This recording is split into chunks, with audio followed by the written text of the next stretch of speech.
আসসালামু আলাইকুম সবাইকে স্বাগত জানাচ্ছি আমাদের আজকের ক্লাসে। আজকে একটু আমাদের যান্ত্রিক ত্রুটির কারণে একটু লেট হইলো। হ্যাঁ, সো তোমরা আমাকে শুনতে পাচ্ছ কিনা নাকি আটকে যাচ্ছে সেটা একটু আমাকে বলবা। সব কিছু ক্লিয়ার কিনা, শুনতে পাচ্ছ কিনা, কোনো কথা আটকে যাচ্ছে কিনা এটা একটু আমাকে ক্লিয়ার করো, যে কোনো কথা আটকে যাচ্ছে কিনা। এটা ক্লিয়ার হইলেই আমরা ক্লাসটা শুরু করে দেবো। ড্যাশবোর্ড। সাবরিনা রিচমি আসসালামু আলাইকুম ভাই। ওয়ালাইকুম আসসালাম। রিমা আক্তার ওয়ালাইকুম আসসালাম। নাইরা সিদ্দিকি ওয়ালাইকুম আসসালাম। যারা যারা সালাম দিছো সকলকেই ওয়ালাইকুম আসসালাম। হ্যাঁ, আচ্ছা তোমরা বলো যে শুনতে পাচ্ছ কিনা, সব কিছু ঠিকঠাক আছে কিনা। কিরণ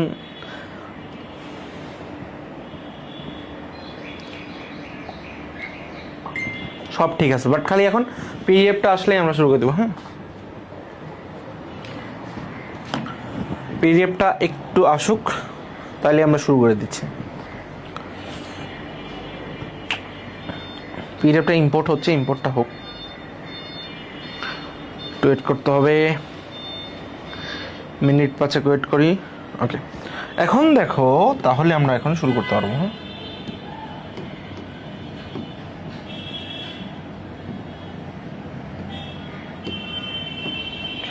দেখো আমরা পড়বো আজকে কি সংখ্যাবাচক শব্দ। কি দিছে পিডিএফে আর কি লেখছে এখানে আমরা পড়ছি। হ্যাঁ, আজকের আমাদের আলোচনা হবে অন্য।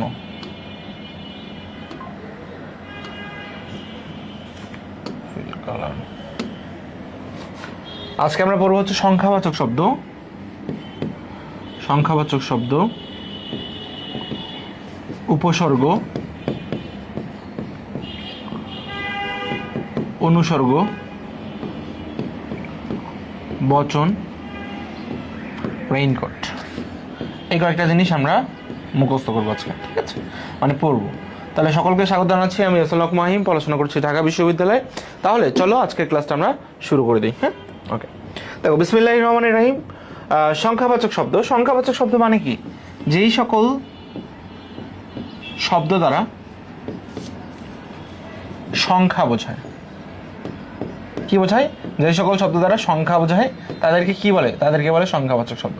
এখন তাহলে তুমি বলতে পারো ভাইয়া সংখ্যা তো শুধু এই যে 1 2 3 4 5 6 এগুলো দিয়ে বোঝায়, তাহলে এই সবগুলোই সংখ্যাবাচক শব্দ? ইয়েস, এই সবগুলোই সংখ্যাবাচক শব্দ। কিন্তু আমাদের পড়তে হবে 1 2 3 4 ছাড়াও আরও আছে। হ্যাঁ, তো সেই জিনিসগুলোই আমরা একটু দেখবো। চলো প্রথমেই প্রাথমিক আলোচনা দেখি। আমি বলছি ব্যাকরণের বেশিরভাগ শব্দ কোথা থেকে আলোচনা, সেগুলো হচ্ছে শব্দতত্ত্ব বা রূপতত্ত্বে আলোচিত হয়। কি? সংখ্যাবাচক শব্দ। রূপতত্ত্বে কি আলোচিত হয়? আলোচিত হয় সংখ্যাবাচক শব্দ, আলোচিত হয়, এটা হচ্ছে সংখ্যাবাচক শব্দ। হ্যাঁ, সংখ্যাবাচক শব্দ, সংখ্যাবাচক শব্দ। তাহলে শব্দতত্ত্ব বা রূপতত্ত্ব আলোচিত হয় কি? সংখ্যাবাচক শব্দ। দেন আমরা আরেকটা জিনিস দেখি যে এই যে সংখ্যাবাচক শব্দ, সেই সংখ্যাবাচক শব্দ কয় প্রকার? এটা হচ্ছে 4 প্রকার। কি কি 4 প্রকার সেটা নিয়ে এখন আমরা আলোচনা করবো। চলো, তাহলে সংখ্যাবাচক শব্দ হচ্ছে বাংলা ব্যাকরণের শব্দতত্ত্ব বা রূপতত্ত্ব আলোচনা হয়। এবং সংখ্যা মানে কি? সংখ্যা মানে হচ্ছে গণনা বা গণনা দ্বারা লব্ধ ধারণা। অর্থাৎ তুমি যে গণনা করো কিংবা গণনার পরে যে জিনিসটা পাও বা গণনার পরে যে ধারণাটা পাও সেটাকেই কি বলে? সেটাকেই সংখ্যা বলে। যেমন গণনা করো, আমরা কি গণনা করি? 1 2 3 4 5 এগুলো গণনা করি। আবার আমরা ধরো পৌনে, হ্যাঁ পৌনে বলি, আবার কি বলি? সোয়া। তাহলে এই যে পৌনে, সোয়া এগুলো কি? এগুলো হচ্ছে সংখ্যাবাচক শব্দ। মানে গণনা দ্বারা লব্ধ যে কোনো সংখ্যা এবং সংখ্যাবাচক শব্দ সব কি? সব হচ্ছে আমার সংখ্যার মধ্যে পড়ে। কিসের মধ্যে পড়ে? সংখ্যার মধ্যে পড়ে। তাহলে সংখ্যা গণনার মূল একক কি? তোমার যদি সংখ্যা গণনার মূল একক চাই তাহলে সংখ্যা গণনার মূল একক কি ভাইয়া? সংখ্যা গণনার মূল একক হচ্ছে 1। তাহলে তোমাকে যদি প্রথমে বলে সংখ্যা মানে কি? সংখ্যা মানে না হচ্ছে গণনা বা গণনা দ্বারা লব্ধ ধারণা। এরপরে যদি বলে সংখ্যা গণনার মূল একক কি, তাহলে সংখ্যা গণনার মূল একক কি হবে? 1। বুঝতে পারছো? বুঝতে পারছো? Is it clear or not? এটা কি ক্লিয়ার অর না?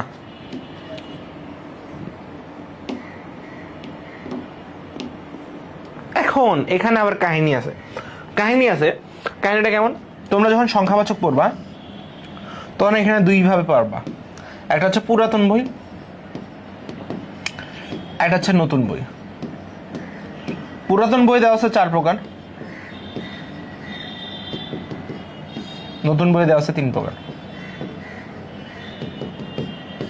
তোমাদের যে বইটা, তোমাদের বই মনে হয় নতুন বই থেকে করা আছে। তোমাদের বইটাই কোন বই থেকে করা আছে? নতুন বই থেকে করা আছে। কারণ তোমাদের বই কয় প্রকার দেওয়া আছে দেখো তো, 3 প্রকার নাকি 4 প্রকার? এটা দিছি নাকি এটা দিছি দেখো একটু, কয় প্রকার দেওয়া আছে তোমাদের বই? 3 প্রকার দেওয়া আছে নাকি 4 প্রকার দেওয়া আছে?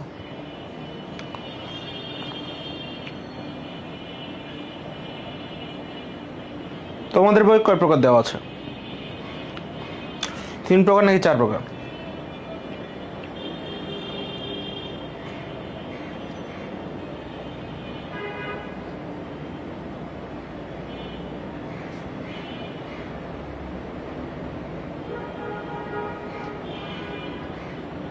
তোমাদের বই কয় প্রকার দেওয়া আছে বলো, কমেন্ট করো।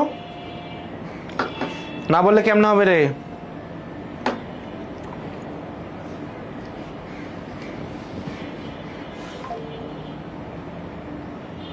কয় প্রকার আছে?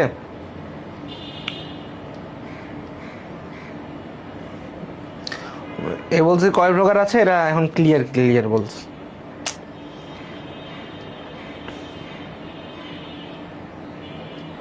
হুমা আসব, যেটা প্রশ্ন করছে সেটার কোনো উত্তর নাই। কয় প্রকার আছে? 3 প্রকার। আমি তো এটাই বলতেছি তখন থেকে, কিন্তু তোমরা পড়বা কয় প্রকার? তোমরা পড়বা হচ্ছে 4 প্রকার, কারণ 3 প্রকারটা আবার তোমাদের 18 সালের বই তুলে দিছে।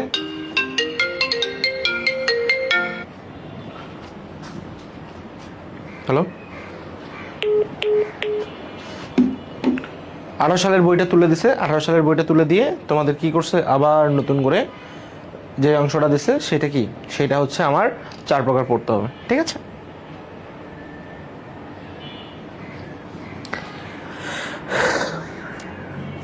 দুই প্রকার কি কি দেওয়া আছে? কেউ বলছে 3 প্রকার, কেউ বলছে 2 প্রকার। কোনটা দেওয়া আছে আমাকে বলো।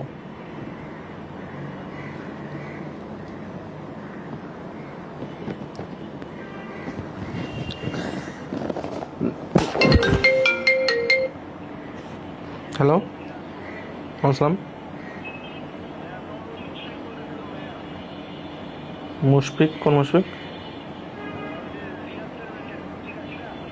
ও মুশফিক, আমি ক্লাসে তো, একটু পরে ফোন দিই।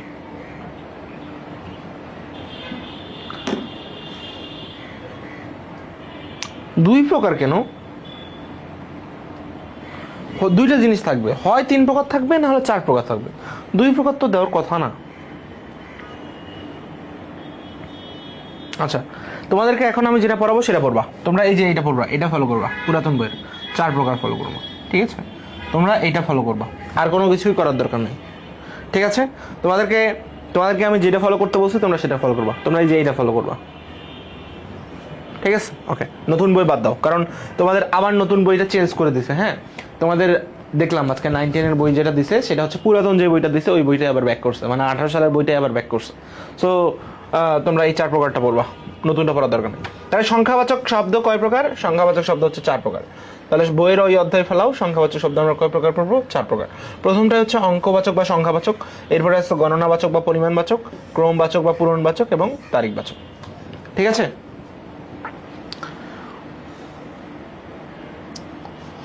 আচ্ছা তোমরা ওই 2 প্রকার বাদ দাও, তোমরা এই যে 4 প্রকার যেটা দিছি সেই 4 প্রকারটা পড়বা।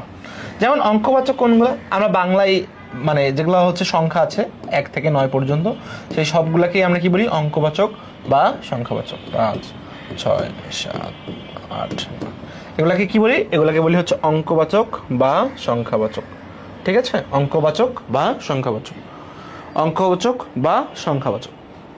আমি তোমাকে বলছি 2 প্রকার 4 প্রকার জায়গায় থাক, তুমি 4 প্রকার পড়বা, কারণ তোমাদের আবার সেই আগের বই দিছে, এত ঝামেলা। তারপরে দেখো গণনাবাচক বা পরিমাণবাচক। এই গণনাবাচক বা পরিমাণবাচক বলতে বোঝায় একক, যে কোনো একক হইতে পারে, পোয়া, কেজি, শোয়া, পৌনে, হ্যাঁ, যেগুলো দ্বারা আমরা কোনো কিছু তোমরা গণনা করো, হ্যাঁ সেটাকে কি বলে, সেগুলোকেই বলে গণনাবাচক বা পরিমাণবাচক। ক্রমবাচক বলতে কোনটা বোঝায়? ক্রমবাচক বলতে যে আমরা বলি না প্রথম, তারপরে দ্বিতীয়, তৃতীয়, এটাকেই বলে এইটাকে কি বলে, এইটাকেই বলে হচ্ছে চতুর্থ। এটাকে কি বলে? এটাকেই বলে ক্রম। এরপরে আসো তারিখবাচকের। তারিখবাচকের চারটা, পহেলা, দোসরা, তেসরা, চৌঠা। অনেকে আবার এই পয়লাকে কি বলো তোমরা? একেলা। একেলা, হ্যাঁ এটা কি রবীন্দ্রনাথের একেলা, যে একলা চলবা, একলা চলবা?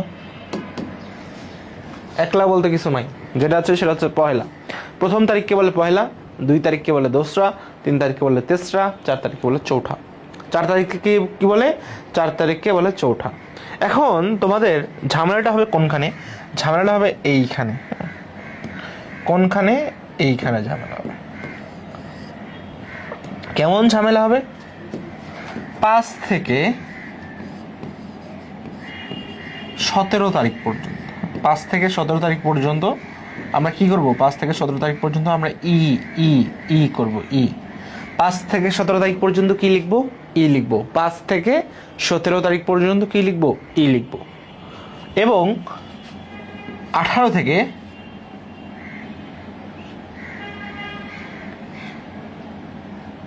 5 থেকে 18, হ্যাঁ 5 থেকে 18, 5 থেকে 18 তারিখ পর্যন্ত ই লিখব। 19 থেকে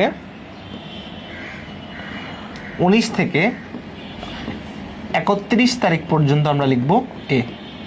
তাহলে তোমাকে যদি বলে 5ই আগস্ট, 5ই আগস্ট, 15ই আগস্ট, হ্যাঁ এরপরে যতইগুলাই লিখবা বাংলায় লিখলে কেমন হবে? যে 5ই আগস্ট, 5ই আগস্ট, হ্যাঁ। সো এটাকে কি বলবা? এটাকে বলবো 5ই। আবার এই যে এই কয়টা শব্দ আছে, এই শব্দর মানে এটাকে গণিতে লেখা, হ্যাঁ এটাকে তুমি যদি বাংলায় লেখো 1, তারপরে এটাকে যদি তুমি বাংলায় লেখো 2, হ্যাঁ তারপরে এগুলোকে যদি বাংলায় লেখো 2, 0, হ্যাঁ এইভাবে যদি লিখতে থাকো, তাহলে এই যে এগুলা যেগুলা পাবা সেগুলোকেও আমরা বলি কি? গণনাবাচক। সেগুলোকেও কি বলি? গণনাবাচক বা পরিমাণবাচক। হ্যাঁ তাহলে এই যে 0, 1, 2, 3, 4, 5, 6 এগুলো হচ্ছে অঙ্কবাচক, সংখ্যাবাচক। একক, পোয়া, কেজি, সোয়া, পনে এটা হচ্ছে গণনাবাচক, পরিমাণবাচক। আবার 0, 1, 2, 3 এগুলো কথায় লিখলে এগুলাও গণনাবাচক, পরিমাণবাচক। প্রথম, দ্বিতীয়, তৃতীয়, চতুর্থ এগুলো কি? ক্রমবাচক, পূরণবাচক। পহেলা, দোসরা, তেসরা, চৌঠা এটা হচ্ছে তারিখবাচক। কি বাচক? তারিখবাচক। একেলা বলতে কোনো শব্দ নাই। 5 থেকে 18 তারিখ পর্যন্ত যেটাই হবে সেটার পরে 5ই আগস্ট লিখবো এইভাবে।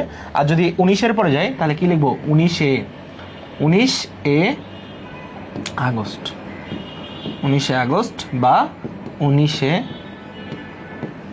আগস্ট, হ্যাঁ। 5 থেকে 18 তারিখের পর্যায়ে রস্বই লাগাইতে হবে, আর 19 থেকে 31-এর পরে এ লাগাইতে হবে, বুঝছো? এ লাগাইতে হবে, এ লাগাইতে হবে। সে কেমনে থাকবে? পাগল, পাগল তোরা ভাই, কেমনে পাগল? দেখ,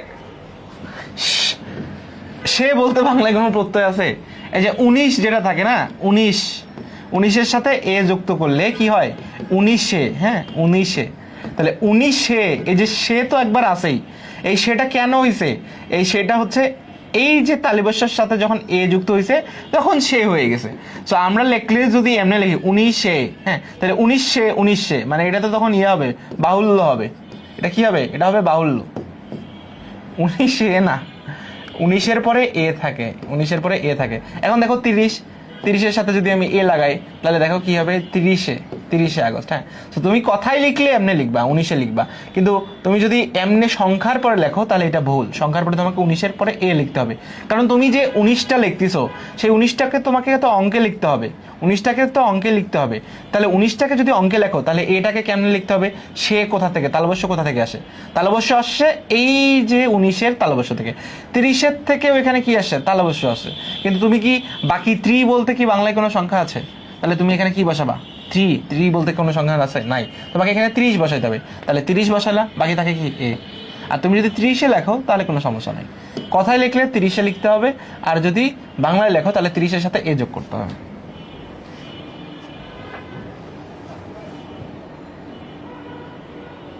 হ্যাঁ 19-এ 21-এ 20 এগুলা সবগুলা শব্দের শেষে তালবস্য থাকে। কি থাকে? তালবস্য থাকে। এই কারণে সে মনে হয়, কিন্তু আসলে সে থাকে না, ওখানে এ এ প্রত্যয় যুক্ত থাকে। বাংলায় কখনো তালবস্য সে বলে কোনো প্রত্যয় নাই।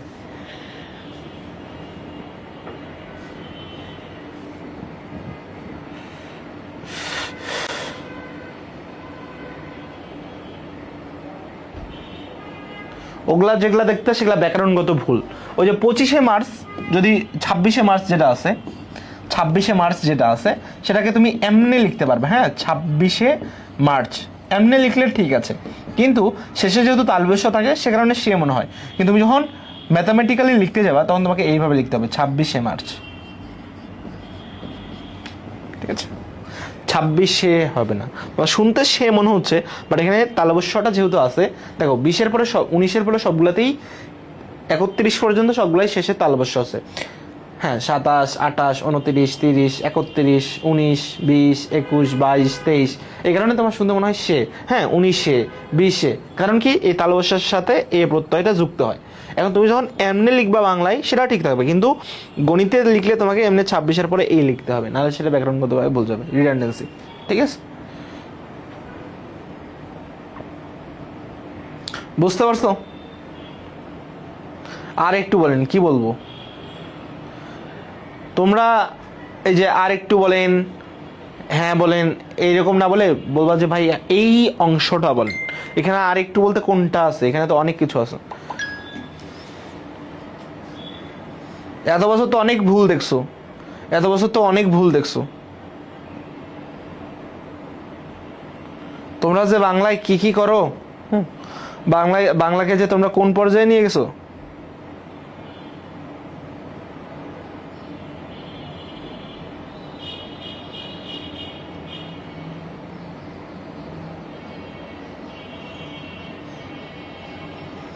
বাংলাকে যে তোমরা কোন পর্যায়ে নিয়ে গেছো। হ্যাঁ যেমন আমি যদি তোমাকে বলি যে বলো তো কোনটা সঠিক, বিদেহী নাকি বিদেহ, প্রত্যেকটা জায়গায় এখন অবধি স্টিল বিদেহী লেখা থাকে, স্টিল এখন অবধি বিদেহী লেখা থাকে। তাহলে বিদেহী সত্য নাকি বিদেহ সত্য, বলো কোনটা সত্য? তোমাদেরকে আমি প্রয়োগ অপপ্রয়োগ করাইছি, তোমরা প্রয়োগ অপপ্রয়োগ করছো, তোমরা বলো বিদেহী নাকি বিদেহ। তোমরা বাংলায় অনেক ভুল পড়তা, আমি জানি, বাংলায় সঠিক পড়ানোর মতো। যেমন এই যে তোমরা এখনো দেখো বিদেহী আত্মার মাগফিরাত করছে, আরে বিদেহী মানে কি? বি মানে ছাড়া, দেহি বলতে কোনো কিছু এক্সিস্ট করে? তাহলে এইটাই হবে কি? বিদেহ, বি মানে ছাড়া, দেহ মানে দেহ, তাহলে দেহ ছাড়া যেটা, তাহলে দেহ ছাড়া আত্মাকেই আমরা তার শান্তির মাগফিরাত কামনা করি। প্রশাসনিক ভবন, আর প্রশাসনিক ভবন বলতে কি হয়? প্রশাসনিক ভবন হয় না, প্রশাসনিক ভবন। তুমি যদি প্রশাসনের পরে ইক যুক্ত করো, হ্যাঁ প্রশাসনের পরে যদি ইক যুক্ত করো, তাহলে কি হবে? ইক যুক্ত করলে আমরা কি বলছি? সামনের এটা বৃদ্ধি পাবে, তাহলে এটা যদি বৃদ্ধি পায় কি হবে? তাহলে প্রশাসনিক ভবন জীবনে শুনছো?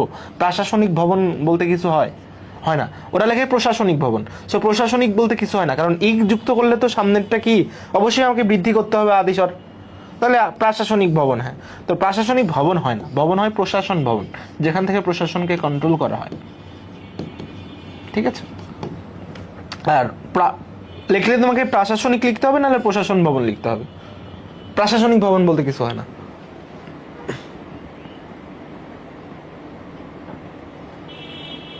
প্রশাসনিক বলতে কিছু হয় না, কারণ আমরা ইক যদি যুক্ত করি, আমি গতকাল পদ পরিবর্তনের ক্লাসে শিখেছি না, ইক যুক্ত হলে কি হবে? এই প্রয়ের আদিস্বর বৃদ্ধি পাবে, তাহলে প্রয়ের আদিস্বর বৃদ্ধি পেলে কি হয়ে যাবে? প্রশাসনিক ভবন। তাহলে এই যে ভবন, এটা কি নাউনের আগে তুমি বিশেষণ বসাইতে পারো, কিন্তু এখানে কাহিনীটা অন্য। এখানে কি? এখান থেকে প্রশাসন কার্যক্রম পরিচালনা হয়, তাহলে যেখান থেকে কার্যক্রম পরিচালনা হয় বা কার্যক্রম পরিচালনা করে তাদেরকে আমি কি বলি? প্রশাসন। তাহলে এই ভবনটা হবে কি? প্রশাসন ভবন। এখানে তো আমি ই করতে পারবো না, প্রশাসনের সাথে ইক যুক্ত করলে সেটা প্রশাসনিক হবে সত্য, কিন্তু যেখান থেকে তোমার কাজ হয়, কোনো কিছুর একটা নাম হচ্ছে, তাহলে নাম হইলে তোমাকে বিশেষ ইউজ করতে হবে না, তাহলে প্রশাসন ভবন এখানে শুদ্ধ।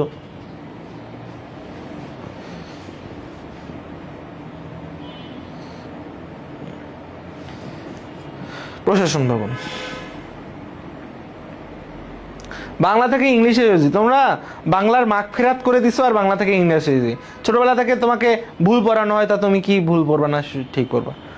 টিচার তোমাকে ভুল পড়ায়, হ্যাঁ, এমন টিচারের কাছে যাও যে টিচার তোমার বলে যে বাংলার একদম একদম বাংলার হচ্ছে কি বাংলার সে জমদূত, কিন্তু তাকে দেখলে বলবা জীবনে বাংলার কোনো কিছু ভুল শেখায় না। তুমি এমন টিচারের কাছে যাবা যে টিচারটা তোমাকে বাংলা শুদ্ধভাবে শেখাবে, পরিপূর্ণ স্টাইলে শেখাবে। আমি অনেক টিচারকে দেখছি যারা পরিপূর্ণভাবে শেখায়। আমাদের ঢাকা বিশ্ববিদ্যালয়ে একজন আছে তারিক মঞ্জুর স্যার, হ্যাঁ, তো তারিক মঞ্জুর স্যার যদি কথা শেখাও, উনি হচ্ছে ঢাকা বিশ্ববিদ্যালয়ের টিচার অ্যাজ ওয়েল অ্যাজ উনি হচ্ছে বিসিএস প্রশাসন একাডেমির একজন ট্রেনার। সো তারিক মঞ্জুর স্যারের সাথে যদি তুমি কথা বলো 5 মিনিট, মুগ্ধ হয়ে তার কথা শুনবা যে কি বলছেন, কোনো কথায় ভুল নাই, উচ্চারণ মার্জিত, উচ্চারণ সমৃদ্ধ, আমরা যে উচ্চারণের প্র্যাকটিস করি সব। তিনি হচ্ছে অ্যাজ ইউজুয়াল তার সাথে কথা বললে বলবা যে তিনি কখনো জিহব্বা বলে না, তিনি বলে জিহ্বাটা আস্তে করে মোলায়েম স্বরে তোমাকে আমি আহ্বান করছি। দেখো আহ্বান সব কিছুই ঠিক থাকে। তো বাংলাকে যারা শুদ্ধভাবে পড়ে, বাংলাকে যারা শুদ্ধভাবে পড়ায়, তুমি তাদের কাছে যাবে। ছোটবেলায় তোমার যেই মাস্টার, সেই মাস্টারও বাংলা ভুলভাবে পড়াইছে, তোমাদের তো শেখার কোনো আগ্রহই নাই যে ভাইয়া এই জিনিসটা একটু শিখে দেখি কেমন। হ্যাঁ, তো যারা ভাষার কদর করতে জানে, যারা ভাষার কদর করে, তাদেরও সৃষ্টিকর্তা বা অন্যান্য যারা তারাও সেইভাবেই কদর করেন। কিভাবে? তারিক মঞ্জুর স্যার ঢাকা বিশ্ববিদ্যালয়ের শিক্ষক, অ্যাজ ওয়েল অ্যাজ তিনি বিসিএস লোক প্রশাসন একাডেমির একজন ট্রেনার, যারা বিসিএস ক্যাডারদেরকে ট্রেনিং দেয়। সো তুমি যদি তোমার উচ্চারণ হয় এমন, তুমি যদি বিধেয়কে বিধেয়ী বলো, তুমি যদি প্রশাসনিক ভবনকে প্রশাসন ভবন না বলো, তাহলে তোমাকে কি ওই জায়গাটাই ওই সম্মানটা তোমাকে দিবে? বিসিএস ক্যাডাররাও যাকে স্যার বলে, তিনি কি করেন? তিনি সেই সম্মানটা পান। সেই সম্মানটা পাওয়ার জন্য তোমাকে আগে যোগ্য হইতে হবে, অর্থাৎ যোগ্যতমের জয়, সার্ভাইভাল অফ দ্য ফিটেস্ট বলে একটা কথা আছে। তুমি যতদিন না সার্ভাইভ করতে পারবা, ফিটেস্ট হবা, ততদিন তোমার সার্ভাইভ করা অসম্ভব। হ্যাঁ, এই কারণে সবাই তোমরা কি করো? এই কারণে সবাই তোমরা যে কাজটা করবা সেটা হচ্ছে উচ্চারণ মার্জিত করে তোমার আধুনিক বাংলা শেখার চেষ্টা করো। দেখবা যে কোনো না কোনোভাবে তুমি মানে গেইন করবা। তুমি এখন না হলে তুমি রেডিও জকিতে কাজ করতে পারবা। হ্যাঁ, রেডিও জকি হিসেবে কাজ করা, মাসে স্যালারি পাবা 1 থেকে 1.5 লাখ টাকা। আবার তুমি হচ্ছে কোনো না কোনো একাডেমিতে চান্স পাবা, শুদ্ধ বাংলা ভাষা যারা শেখায় সেই সব একাডেমিতে চান্স পাবা। Then it will be huge for you. হ্যাঁ,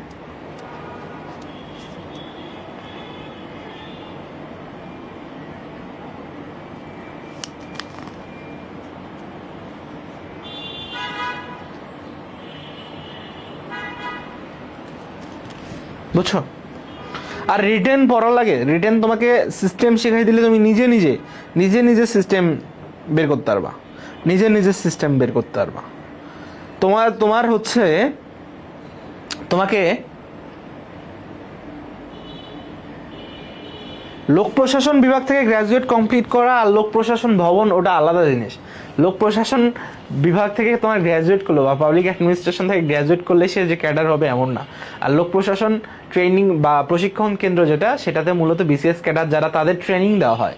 সো বাইরের কেউ অনার্স মাস্টার্স করলে সেখান থেকে ট্রেনিং নিতে পারবে না। তোমাকে আগে বিসিএসে উত্তীর্ণ হইতে হবে, তারপরে 6 মাসের একটা ফাউন্ডেশন কোর্স হয় যেটা লোক প্রশাসন প্রশিক্ষণ কেন্দ্রে হয়, যেটা সাভারে অবস্থিত, যেটাকে বলে বিপিএটিসি। হ্যাঁ, বিপিএটিসি একটা সাধারণ জ্ঞান তোমাদের শিখিয়ে দিলাম। BPATC Bangladesh public administration training centre. এখানে তাদের একটা 6 মান্থ ফাউন্ডেশন ট্রেনিং হয় যারাই বিসিএস ক্যাডার হয়। যেমন তোমাদের সাকলাইন ভাইয়া, হ্যাঁ সাকলাইন ভাইকে তোমরা পাইছো কিনা জানি না, সাকলাইন ভাইয়া সেও কিন্তু এখান থেকে ট্রেনিং করবে কিছুদিন পর।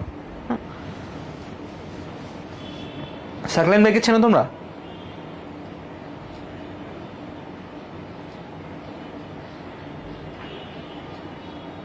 সাকলাইন ভাইকে দেখছো?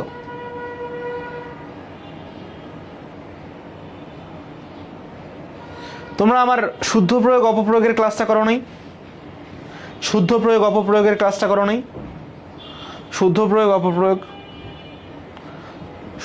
অপপ্রয়োগের ক্লাসে দেখছো কত ভুল আমরা জানতাম। আমরা বলি না কাব্যগ্রন্থ বলতে কিছু হয় না, কাব্য মানেই কবিতার গ্রন্থ। সো কাব্যগ্রন্থ এটা তো বাহুল্য দোষ। আমরা বলতাম অত্র বিদ্যালয়, অত্র মানে কি এখানে, তাহলে এখানে বিদ্যালয়ে। তোমরা যারা এখনো শুদ্ধ প্রয়োগ অপপ্রয়োগের ক্লাসটা করো নাই, প্লিজ তোমরা 4 নাম্বার লেকচার করে নিও। হ্যাঁ, তাহলে দেখবা যে বাংলায় আরো কত ভুল শেখো।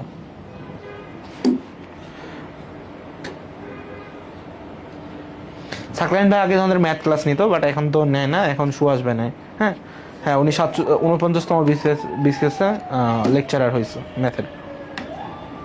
ঠিক আছে, সো দ্যাটস ইট। হ্যাঁ, এরপরে দেখো আমরা অঙ্কবাচক বা সংখ্যাবাচকে আসি। অঙ্কবাচক হচ্ছে কোনটা বা সংখ্যাবাচক হচ্ছে কোনটা? যে গণনা করার জন্য সংখ্যা বা অঙ্কে যা লেখা হয় সেটিকেই আমরা কি বলি? অঙ্কবাচক বা গণনাবাচক। 1 থেকে 100 পর্যন্ত গণনার পদ্ধতিকে বলা হয় কি? 10 গুণোত্তর পদ্ধতি। তাহলে 10 গুণোত্তর পদ্ধতি কি? 1 থেকে যখন আমরা 100 পর্যন্ত গুনি সেটাকে 10 গুণোত্তর বলি। 10 লিখতে 1-এর ডান পাশে যে শূন্য ব্যবহৃত হয় তা বাম পাশে লিখিত পূর্ণ সংখ্যার 10 গুণ। মানে এই জিনিসটা তোমরা বোঝো না, সেটা আমিও জানি। তাহলে এই যে 1 লিখলাম, 1 লেখার পরে তুমি এখানে শূন্য লিখলা, তাহলে এই যে আগে কি ছিল? প্রথম স্টেজে কি ছিল? 1 ছিল। তাহলে এখন যেটা হয়েছে সেটা এই যে 1 সংখ্যাটা 10 গুণ হয়েছে না? দেখো তো 1-এর 10 গুণ কত? 10। এখন তুমি 100-র পরে আরেকটা শূন্য লেখো। এখন এই যে 10 আছে, 10 আর 100 এইটার কত গুণ? এইটাও 10 গুণ। তারপরে এই 100-র পরে আরেকটা শূন্য লাগাও, 100-র পরে আরেকটা শূন্য লাগালাম। তাহলে এই যে 100 সেটা এই 1000-এর কত গুণ? 10 গুণ। তাহলে তুমি যদি 1 সংখ্যার পরে একটা শূন্য লাগাও, সেটার প্রাইমারি স্টেজে যেই সংখ্যাটা ছিল, প্রাইমারি স্টেজে কোন সংখ্যা ছিল? 1। সেই 1-এর কত হবে? 10 গুণ হবে। আবার যদি একটা শূন্য লাগাও, তাহলে প্রাইমারি স্টেজে কি ছিল? এইটা ছিল। তাহলে এইটার কি হবে? এইটার হবে 10 গুণ। সো এইটাকেই বলে 10 গুণোত্তর পদ্ধতি।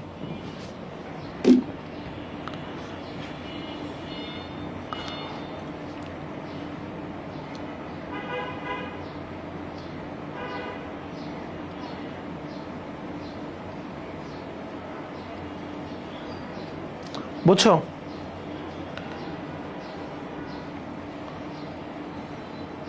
বুঝতে পারছো? So that's it. তাহলে আমাদের এই অঙ্কবাচক বা সংখ্যাবাচক কোনগুলা? 0, 1, 2, 3, 4, 5, 6, 7, 8, 9। এগুলো কি? এগুলো হচ্ছে অঙ্কবাচক বা সংখ্যাবাচক। ক্লিয়ার? ক্লিয়ার? ওকে।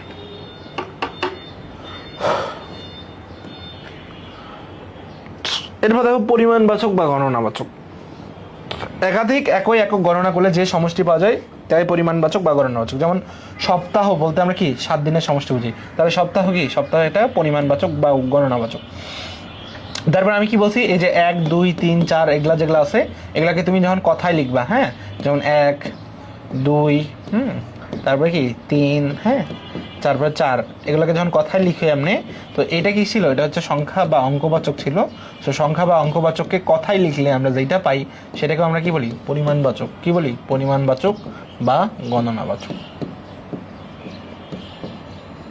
ক্লিয়ার? পরিমাণবাচক বা গণনাবাচক। সো এই ছাড়া যেগুলো আছে, যেমন সপ্তাহ, পৌনে, সোয়া, হ্যাঁ, আনা, এগুলো সবগুলোই কি? এই সবগুলোই পরিমাণবাচক বা গণনাবাচক। পরিমাণবাচক বা গণনাবাচক। বুঝতে পারছো? পরিমাণবাচক বা গণনাবাচক। ক্লিয়ার?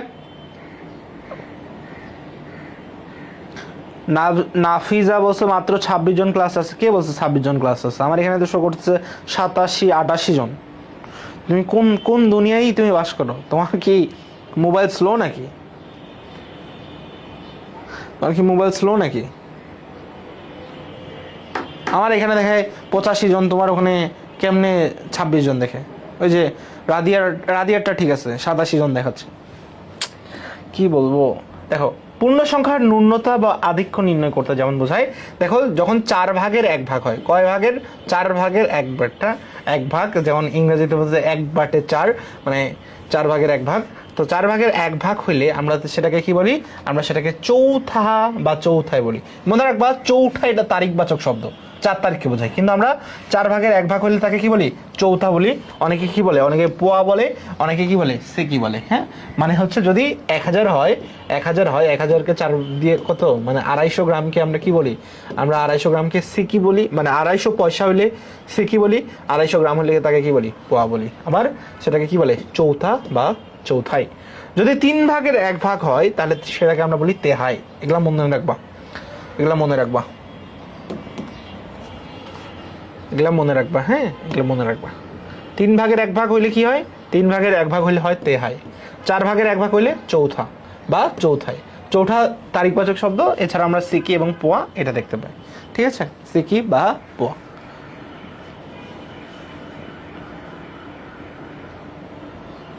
তোমার ফোনের সমস্যা, তোমার নেট স্লো,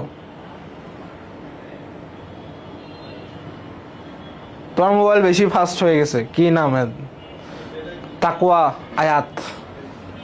2/1 হইলে তাকে আমরা বলি অর্ধ বা আধা বা অর্ধেক বা আধেক, হ্যাঁ।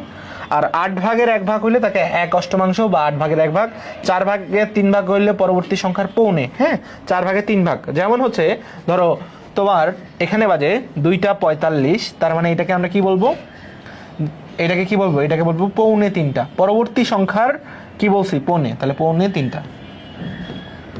তাহলে 2:45 বলতে কি বোঝায়, 2:45। মানে আমার 60 মিনিটে কত হয়, 60 মিনিটে হয় তোমার 1 ঘন্টা। সো এখানে আছে 45 মিনিট, 3×15 45, 4×15 60।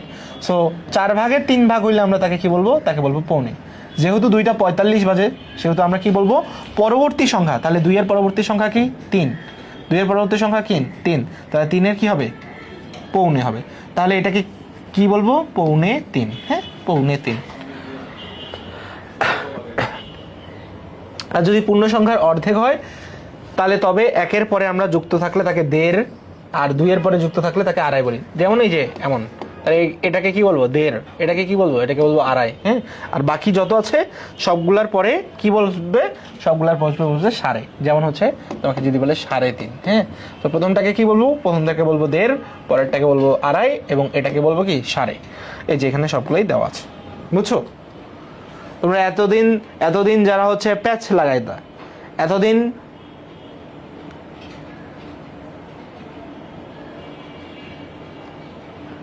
তোমার নাম নাজিরাতে নাড NADJIRL। আচ্ছা, তাহলে তোমরা এতদিন যারা কনফিউশনে থাকতা যে পৌনে কাকে বলে, সিকি কাকে বলে, কনফিউশন ক্লিয়ার হয়ে গেছে? Confusion clear?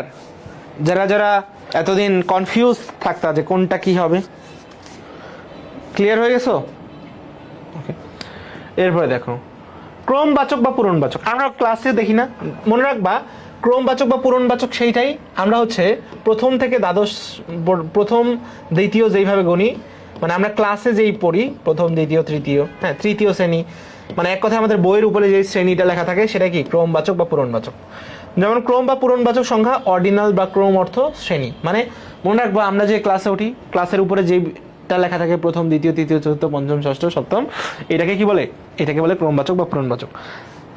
শ্রেণীতে অবস্থিত কোনো ব্যক্তি বা বস্তুর সংখ্যার ক্রম বা পর্যায় বোঝায়। যে ক্লাসে ফার্স্ট হয় তাকে কি বলে প্রথম হয়েছে, যে সেকেন্ড হয়েছে তাকে কি বলে দ্বিতীয় হয়েছে। সো এটা এমনি ক্রম হবে। যেমন দেখো দ্বিতীয় লোকটিকে ডাকো, তাহলে এই দ্বিতীয় কি হবে, দ্বিতীয় হবে তোমার ক্রমবাচক বা পূরণবাচক। অর্থাৎ আমাদের বইয়ের উপরে যেইটা লেখা থাকে প্রথম দ্বিতীয় তৃতীয়, আবার ক্লাসে যারা প্রথম দ্বিতীয় তৃতীয় হয়, এই যে ক্রমটা, সেই ক্রমটাকেই আমরা কি বলছি ক্রমবাচক বা পূরণবাচক। কি ক্রমবাচক বা পূরণবাচক, ক্রমবাচক বা পূরণবাচক। জীবনের প্রথম ছিলাম যে নাজিরাতে হচ্ছে ডি সাইলেন্স থাকে, তাহলে আমার নাম যদি লিখতাম এমন, তারপরে বলতাম ডি সাইলেন্ট, ইচ্ছা মতো বানাইলেই হয়। এরকম কি ইংরেজিতে কোনো রুলস আছে? ইংরেজিতে রুলস আছে, যদি সামনের অক্ষরটা তোমার অনেক সময় বাদ যায়, হ্যাঁ, সুনামি, সো সামনের অক্ষরটাকে আমরা টি ছাড়া সুনামি বাদ দিই, হ্যাঁ। যেমন এই যে নো, হ্যাঁ, নো, তাহলে সামনেরটা বাদ গেল। আমরা যদি বলি নিউমোনিয়া, সবসময় সামনের অক্ষর বাদ দিতে দেখছি। অফেন, মাঝের অক্ষর কখন বাদ যায়, যখন এফ এর পরে টি থাকে, এরকম, হ্যাঁ। যেমন ফাসেন, টি বাদ, এস এর পরে টি, তো এইরকম দেখছি। কিন্তু ডি সাইলেন্ট হইতে দেখছি এমন আমি লাইফে কখনো দেখি নাই।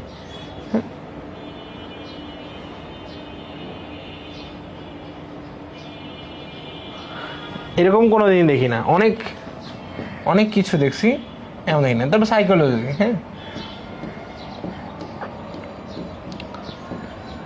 নিম্নিক, এগুলো দেখছি। কিন্তু এই যে এটাকে যেমন ফাসেন বলি, এটাকে যদি অফেন বলি, হ্যাঁ, টি আর সামনের এগুলো সাইলেন্ট হইতে দেখছি। কিন্তু ডি সাইলেন্ট হইতে আমি তোমার নামই দেখলাম লাইফে ফার্স্ট। যাই হোক, ভালো একটা জিনিস শিখলাম।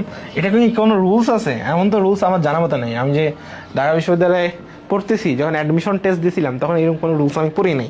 আমি এইগুলার ক্ষেত্রে বলছি, হ্যাঁ। তো তোমার যদি এরকম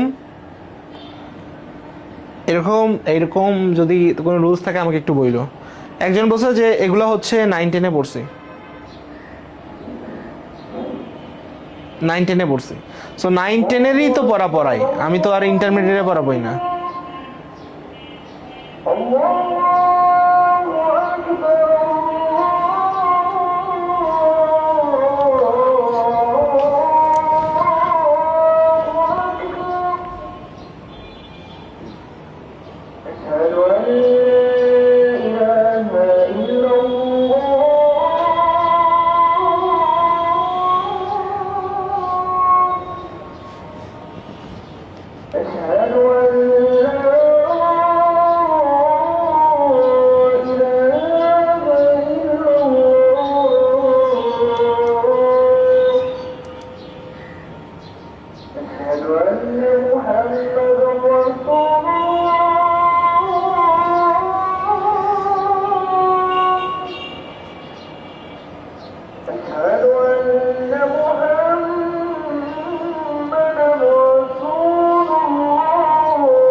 আচ্ছা, আমি যেটা বলতেছিলাম সেটা হচ্ছে আগানের সময় চুপ থাকা সমীচীন। হ্যাঁ, ওই যে একজন বলছে ফের ভাইয়া রাগ করছেন নাকি, না না রাগ করেন, এগুলো তো 9-10-এরই পড়া, 9-10-এ পড়াই তো তুই পারছ না, এগুলো তো সব 9-10-এ পড়া। তারিখবাচক শব্দ কোনটা? যেমন আমি বলছিলাম 1 হইলে কি বলবো? পহেলা। কেউ আবার একেলা বলিস না। 2 হইলে দোসরা, 3 হইলে তেসরা, 4 হইলে চৌঠা। 4 হইলে কি? 4 হইলে চৌঠা। সো এইভাবে 5 থেকে কত পর্যন্ত? 18 পর্যন্ত আমরা শেষে ই প্রত্যয় যোগ করব, আর 19 থেকে 31 পর্যন্ত শেষে কি যুক্ত করব? এ প্রত্যয়। হ্যাঁ, তো বাংলায় মাসের দিন নির্দেশ করতে যে সংখ্যা শব্দ ব্যবহার হয় তাকে আমরা কি বলি? তারিখবাচক। যেমন পহেলা বা এই যে দেখো 22শে শ্রাবণ, এটাকে আমরা লিখলে কেমনে লিখতে হবে? 22শে শ্রাবণ। আর 14ই ফাল্গুন, মানে এই যে এমনি তুমি 14ই ফাল্গুন লিখতে পারো, কোনো সমস্যা নেই। ঠিক আছে, তাহলে এই হচ্ছে তোমার তারিখবাচক শব্দ। তাহলে আমরা একটা ব্রেক দিব, ব্রেকের পরে আমরা ফিরে আসবো। সো ব্রেক হবে তোমাদের 44 বাজে, দ্যাট মিনস 45। এদিকে যদি আমি 15 মিনিট দিই তাহলে 5।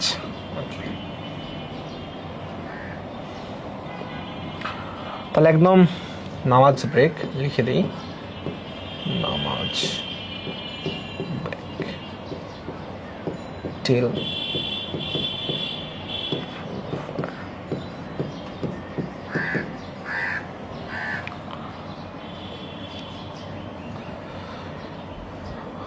টাইমার।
কোথায় তোমরা চলে আসো।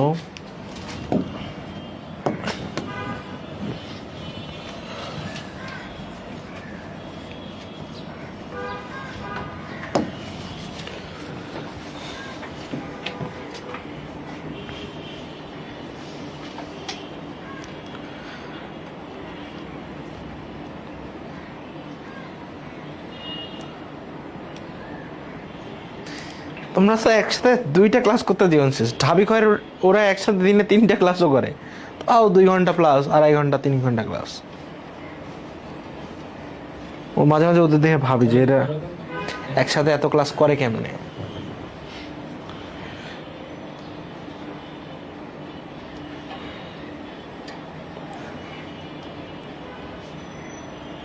ঠিক আছে, ওকে, তাহলে চলো আমরা হচ্ছে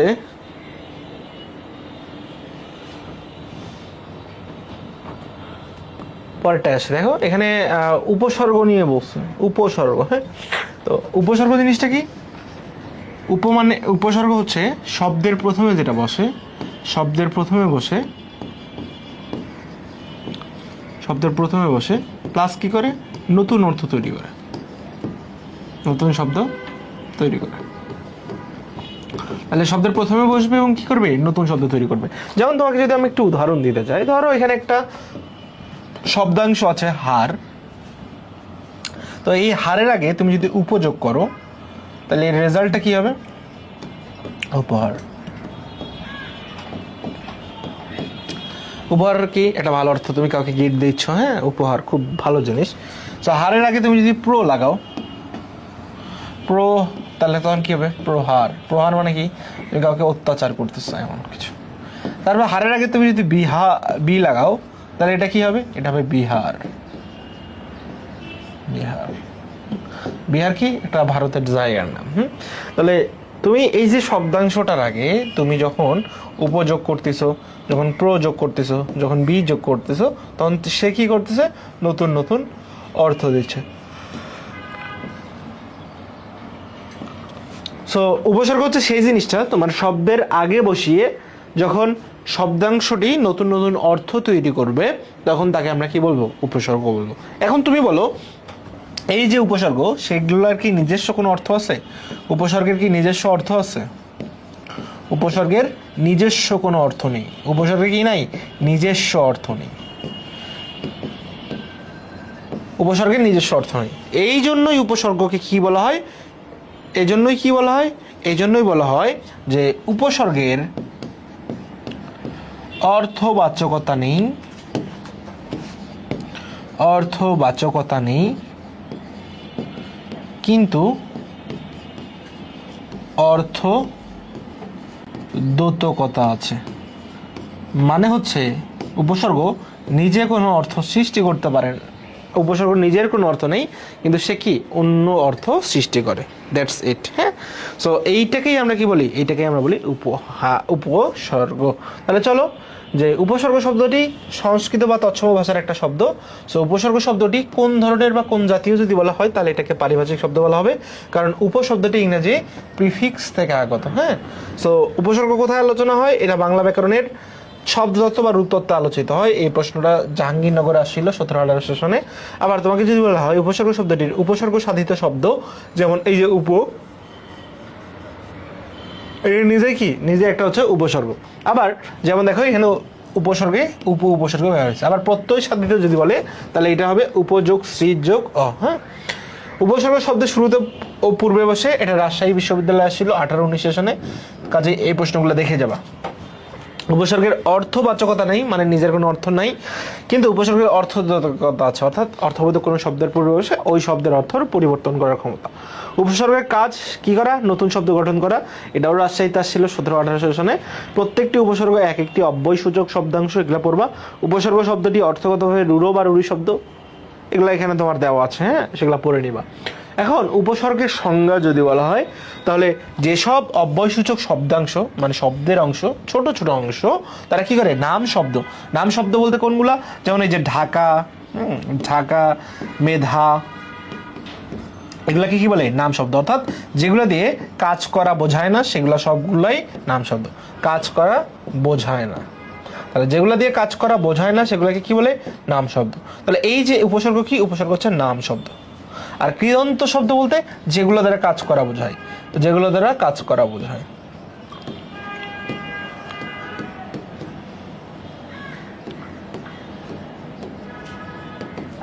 পূর্বে বসে নতুন অর্থবোধক শব্দ সৃষ্টি করে তাকে কি বলে? সেগুলোকে উপসর্গ বলে। অর্থাৎ যেসব অব্যয়সূচক শব্দাংশ মানে শব্দের অংশ নাম শব্দ কিংবা কৃদন্ত শব্দের আগে বসে অর্থসূচক শব্দ তৈরি করে তাদেরকে কি বলা হচ্ছে?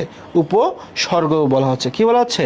উপসর্গ। হ্যাঁ, যেমন আমরা যদি দেখি এই যে উপসর্গ, সে মূলত তিনটা জিনিস করে। প্রথমত নতুন অর্থবোধক শব্দ তৈরি করে। নতুন অর্থবোধক শব্দ তৈরি করে যেমন যেমন হচ্ছে ভাত। এই ভাতের সাথে তুমি যদি প্রযুক্ত করো তাহলে কি হবে? প্রভাত হয়ে যাবে। কি হবে? প্রভাত মানে সকাল বোঝাবে। আবার কি করে? পূর্ণতা সাধন করে।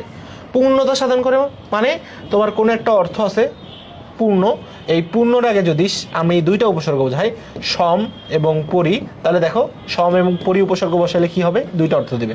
একটা দিবে সম্পূর্ণ মানে একদম পূর্ণতা দিছে, একটা কি? একটা হচ্ছে পরিপূর্ণ। পরিপূর্ণ। হ্যাঁ, আবার কি? অর্থের সংকোচন ঘটায়। সংকোচন মানে অর্থটাকে ছোট করে আনে। অর্থের কি ঘটায়? পরিবর্তনও ঘটায়। যেমন এই যে একটু আগে হার দিয়ে উদাহরণ দিলাম। এখন আমরা যদি উপসর্গের প্রকারভেদ বলি, উপসর্গের যদি প্রকারভেদ বলি, উপসর্গের যদি প্রকারভেদ বলি তাহলে উপসর্গের প্রকারভেদ, উপসর্গ কয় প্রকার? উপসর্গ হচ্ছে তিন প্রকার। প্রথমটা হচ্ছে বাংলা উপসর্গ, তৎসম উপসর্গ এবং বিদেশি উপসর্গ। বিদেশি উপসর্গের অনেকগুলো ভাগ আছে, যেমন তোমার আরবি উপসর্গ আছে, আরবি আছে, তারপরে আছে ফার্সি, তারপর আছে হিন্দি বা উর্দু। ঠিক আছে, এখন দেখো তৎসম উপসর্গ কয়টা আর বাংলা উপসর্গ কয়টা, এটা নিয়ে একটা প্যাচ লেগে যায় যে তৎসম কয়টা বাংলা কয়টা। হ্যাঁ, তোমরা একটা জিনিস মনে রাখবা যে আমাদের বাংলায় বাংলা ভাষার জন্য সবচেয়ে গুরুত্বপূর্ণ দিন কোনটা? সবচেয়ে গুরুত্বপূর্ণ দিন হচ্ছে 21 তারিখ, 21শে ফেব্রুয়ারি, তাই তো? 21শে ফেব্রুয়ারি। তাহলে যেহেতু বাংলার জন্য সবচেয়ে গুরুত্বপূর্ণ দিন 21শে ফেব্রুয়ারি, এই কারণে বাংলা উপসর্গ কয়টা হবে? বাংলা উপসর্গ হবে 21টা। তাহলে বাংলা উপসর্গ 21টা হলে তৎসম হবে 20টা। আমাদের তো এই 20 আর 21 নিয়ে ঝামেলা হয়, কোনটা 20 কোনটা 21। তো আমরা মনে রাখবো বাংলায় যেহেতু গুরুত্বপূর্ণ দিন 21, কাজেই বাংলা উপসর্গ 21টা। এখন তোমরা যদি শহীদ মিনারে যাও, তোমরা যদি কি শহীদ মিনারে যাও, শহীদ মিনারে গেলে তোমরা একটা জিনিস খেয়াল করবা যে শহীদ মিনারে কি লেখা থাকে দেখো তো। শহীদ মিনারে বড় করে অ আ এগুলো লেখা থাকে না? শহীদ মিনারে বড় করে অ আ এগুলো লেখা থাকে না? দেখেছো কিনা?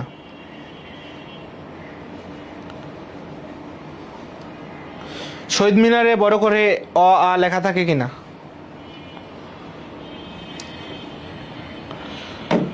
লেখা থাকে? দেখেছো কখনো? হ্যাঁ, শহীদ মিনারে আমরা গেলেই দেখি যে বড় করে অ আ হয়, অ আ লেখা থাকে। যেহেতু শহীদ মিনারে অ আ লেখা থাকে, এই জন্য আমরা মনে রাখবো যে বাংলা উপসর্গ অ দিয়ে শুরু হবে। কি দিয়ে শুরু হবে? অ দিয়ে। সো আমরা মনে রাখবো অ, অঘা, অজ, অনা, আর, আন, আব, ইতি, উন, কদ, কু, নি, পাতি, রাম, বি, ভোর, স, সা, সু। এই সবগুলো কি? এই সবগুলো হচ্ছে তোমার বাংলা উপসর্গ। হ্যাঁ, বাংলা উপসর্গ। এরপর দেখো তাহলে বাকিটা তো আমার এমনি মনে থাকবে যে অ, আঘা, অজনা, আরানা, বিতিয়ন, কতকু, নিপাতি, রাম, শশা, সুহা,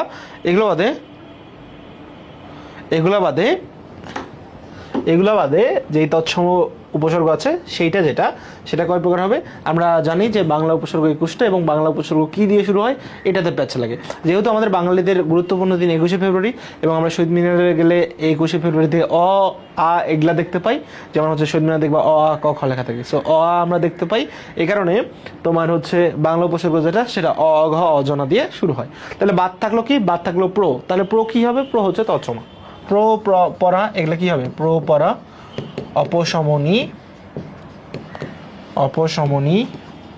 অভি, অতি, অপি, অধি,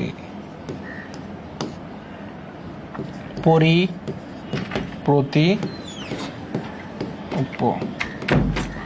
তাহলে প্র, পরা, অপশমনী, অপি, অতি, অধি, পরি, প্রতি, অপি। এখানে অভি লেখার কথা ছিল, আমি অপি লিখছি।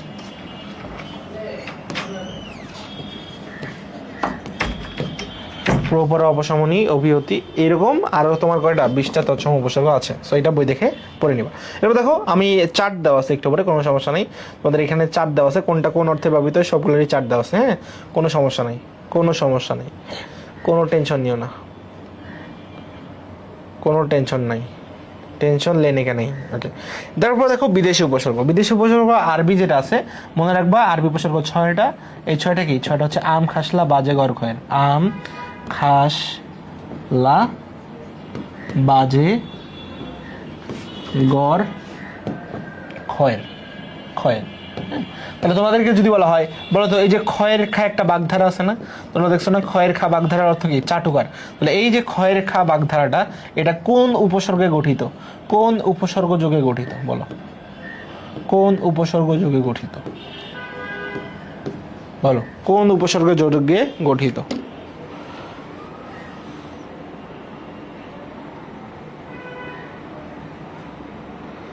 তাকওয়া আয়াত এগুলা এই যে তোমার ইয়া মনে রাখতে যায় না, দেখবা যে একদম অবস্থা খারাপ হয়ে যাবে। তোমরা কখনো এই যে যেগুলো ইয়ে আছে না ছন্দ, এই ছন্দ কখনো মনে রাখবো না। পরীক্ষায় এত এত ছন্দ আসবে, এত এত ছন্দ আসবে, মনে হবে যে কোনটা কি করছি না করছি একটাও মনে নাই। তাহলে এই খয়ের খা কোন? এটা হচ্ছে আরবি উপসর্গ যোগে। কোন উপসর্গ যোগে? আরবি উপসর্গ। যদি আরবি অপশনে না থাকে, বিদেশি থাকে, তাহলে বিদেশি শব্দ। আর যদি আরবি, ফার্সি, হিন্দি, উর্দু থাকে, এটা ঠিক আছে। তারপরে ইংরাজি উপসর্গ আছে। ইংরাজি উপসর্গ হচ্ছে 4টা। হ্যাঁ, বিদেশির উপসর্গের মধ্যে ইংরাজি আছে, ইংরাজি 4টা। ইংরাজি 4টা কি? হেড, সাব, ফুল, হাব। হ্যাঁ, হেড, সাব, ফুল, হাব। আর হিন্দি, উর্দু এটা হচ্ছে একটাই আছে, সেটা হচ্ছে কি? হর। হ্যাঁ,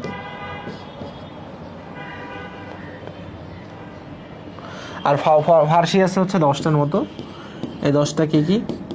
বদ, বে, বর, কার, কর, দর, নিম, ফি। হ্যাঁ, এগুলো কি? এগুলা হচ্ছে তার ফার্সি উপসর্গ। সো এগুলো একটু পড়ে নিবা,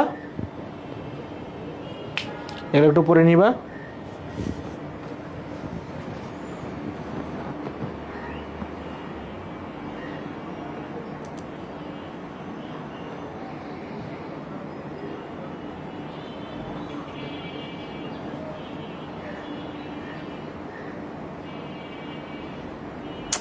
এই তোমরা ক্লাসে মনোযোগ দাও, তোমরা ক্লাসে মনোযোগ দাও।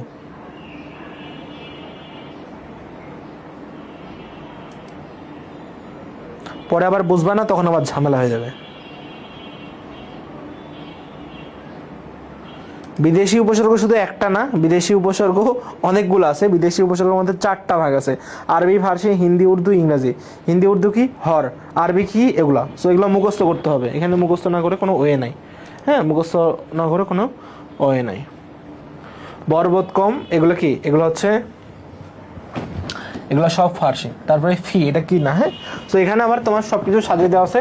যেমন অনিন্দিত অর্থে কি বোঝায়, অভাব অর্থে কি বোঝায়, অক্রমাগত অর্থে কি বোঝায়। হ্যাঁ, তো এগুলোর জন্য তুমি একটা কাজ করবা, তুমি আমার যে পেজটা আছে, আমার পেজটাকে কেউ মেনশন দিয়ে দাও, বা আমার পেজটাকে কেউ হচ্ছে লিখে দাও।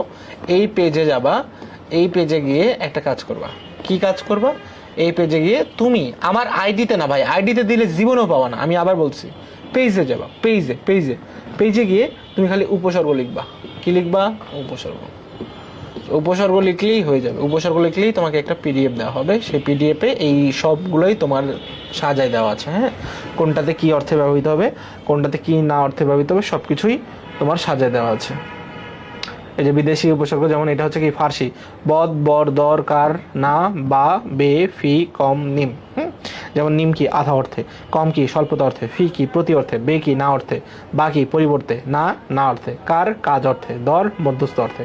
সো এগুলোর উদাহরণগুলোর জন্য তুমি উপসর্গের পিডিএফটা আমাকে নক দিবা। হ্যাঁ, সো আর যারা নোট জমা দিবা ওই উপসর্গের ইয়াটা পাওয়ার পরে নোটটা পাওয়ার পরে নোট করে সুন্দর করে জমা দিবা। এই যে দেখো আশুবিনী, এই আশুবিনী এটা হচ্ছে 4টা উপসর্গই আছে, মানে এই 4টা উপসর্গ, এইটা বোধ দুইটাই হয়, বাংলা উপসর্গও হয়, আবার এটা হয় তোমার তৎসম উপসর্গও হয়, একই সাথে 2টা উপসর্গই হয় করিডোরটা, এই 4টা যেটা আছে, হ্যাঁ, বাংলা এবং তৎসম 2টাই হয়। এরপরে দেখো বচন, এটা এই যে দেখো তাবাসসুম জেরিন যেটাতে মেনশন দিছে, হ্যাঁ, এইটাতে দিবা। খাদিজা একটু ওয়েট করতে হবে বাবা।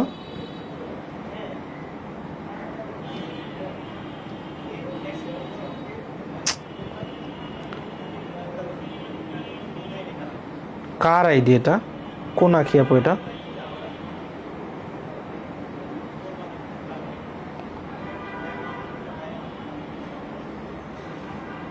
আর আমার এই যে হ্যাঁ, এই যে যেটা দিচ্ছি সেটা কেউ কখনো কারোর সাথে শেয়ার করবে না, কারণ ভাই এটা কিন্তু অন্য একটা বইয়ের পিডিএফ, কাজে এই পিডিএফ তোমাকে দিয়ে পরে আমি কপিরাইট মামলা খেতে চাই না।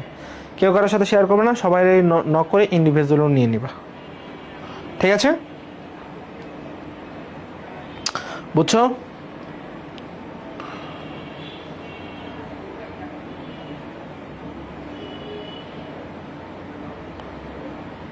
ইউটিউবে না, পেজে।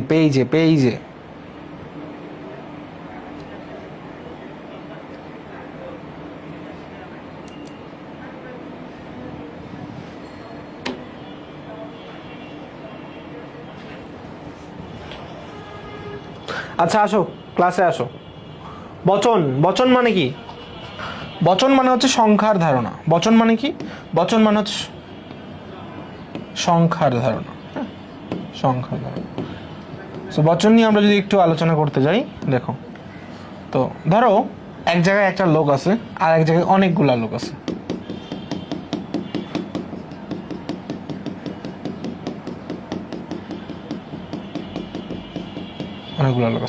তো যেই জায়গায় একটা লোক আছে বা যেখানে একটা কিছু বোঝায় সেটাকে আমরা বলি এক বচন, আর যেটা দ্বারা অনেককে বোঝায় সেটাকে আমরা বলি বহু বচন। বচন এই দুইটাই, এক বচন আর বহু বচন, হ্যাঁ। আর এই বচনের ক্ষেত্রে উন্নত প্রাণীবাচক শব্দ আছে, অনুন্নত প্রাণীবাচক শব্দ আছে, অপ্রাণীবাচক শব্দ আছে। অপ্রাণীবাচক মানে যেগুলো কোনো প্রাণী না, হ্যাঁ, যেগুলো কোনো প্রাণী না। বচন কি কালকে পড়াইছি? পড়াই নেই তো কালকে, বচন কালকে পড়াই নেই।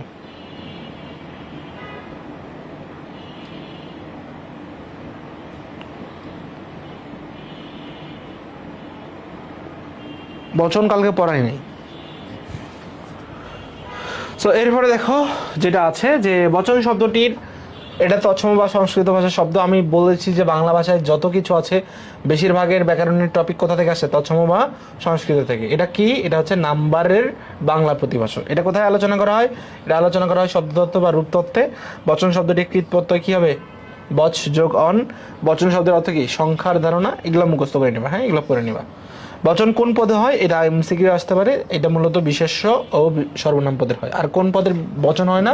এই যে এই বিশেষণ ক্রিয়া আর অব্যয় পদ দেখা যাবে এটার মধ্যে বিশেষ্য দিয়ে দিছে বা সর্বনাম দিয়ে দিছে। কাজে খেয়াল রাখতে হবে যে এই প্রশ্নটা দিয়ে দিতে পারে যে কোন পদের বচন হয় না, কোন পদের বচন হয় না, এটা দিয়ে দিতে পারে। দিয়ে দেখা যাচ্ছে যে বিশেষ্য পদ আর সর্বনাম পদ তোমার কি করে দিছে, এইটা যে কোনো একটা ঢুকাই দিছে। তখন কি হবে? বিশেষ্য আর সর্বনাম বাদে বাকি যেগুলো আছে সবগুলোর কি হয় না? বচন হয় না। এটা একটু খেয়াল রাখবা, এটা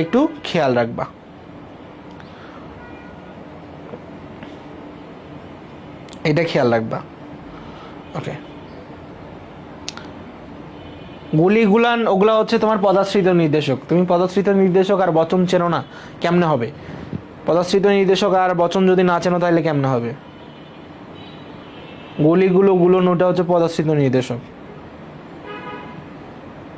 তো পদাশ্রিত নির্দেশকে এক বচনে কি হয়, বহু বচনে কি হয়, এটা পড়াইছে, কিন্তু এক বচন, বহু বচন বা এগুলো কখনো পড়ায়নি তোমাকে। তাহলে বচন কয় প্রকার? বচন হচ্ছে দুই প্রকার, একটা হচ্ছে এক বচন আর একটা কি? বহু বচন। এক বচন কোনগুলা? যেমন হচ্ছে মানুষ, মানুষ। বহু বচন কোনগুলা? বহু বচন হচ্ছে যেমন হচ্ছে কুসুম নিচয়, হ্যাঁ, এগুলো কি? কুসুম নিচয়, বৃক্ষরাজি, এগুলো কি? এগুলো হচ্ছে বহুবচন। এগুলো কি বচন? এগুলো হচ্ছে বহুবচন। মানে অনেকগুলা যখন একসাথে থাকে তখন তাকে আমরা কি বলি? বহুবচন বলি। ওকে, এরপরে দেখো, একবচন হচ্ছে যে শব্দ দ্বারা কোনো প্রাণী, বস্তু বা ব্যক্তির একটি মাত্র সংখ্যা বোঝাবে। কয়টি সংখ্যা? একটা সংখ্যা। তার মানে একটা সংখ্যা বোঝালে সেটা কি হবে? একবচন। কারণ হয় তাকে কি বলে? একবচন। যেমন সে এলো, এখন সে বলতে কয়জন এলো? একজন এলো। তার মানে যখন একজন আসবে তখন তাকে আমরা কি বলবো? একবচন। মেয়েটি স্কুলে গেল, এই যে দেখো মেয়ে কি? মেয়ে কয়টা মেয়ে? একটা মেয়ে। তাহলে মেয়ের পরে টি কয়টাকে বোঝাচ্ছে? একটাকে বোঝাচ্ছে। তাহলে মেয়েটি স্কুলে যায়, তার মানে কয়জন স্কুলে যায়নি? একজন স্কুলে যায় নাই। সো এই যে মেয়েটি একজনকে বোঝাচ্ছে, এখন মেয়ের পরে কি আছে? টি আছে। এখন এই টি কি? এই টি হচ্ছে আমার পদাশ্রিত নির্দেশক। এইটি কি? এটা হচ্ছে পদাশ্রিত নির্দেশক। ওকে, এরপর দেখো বহুবচন। বহুবচন মানে যে সমস্ত শব্দ দ্বারা কোনো প্রাণী বা বস্তু বা ব্যক্তির একের অধিক অর্থাৎ বহু সংখ্যার ধারণা হয় তাকে কি বলে? তাকেই বহুবচন বলে। তাকে কি বলে? বহুবচন। যেমন তারা, মেয়েরা, এরা কি করলো? গেল। তারা এবং মেয়েরা এরা কি করলো? গেল। অর্থাৎ একবচন মানে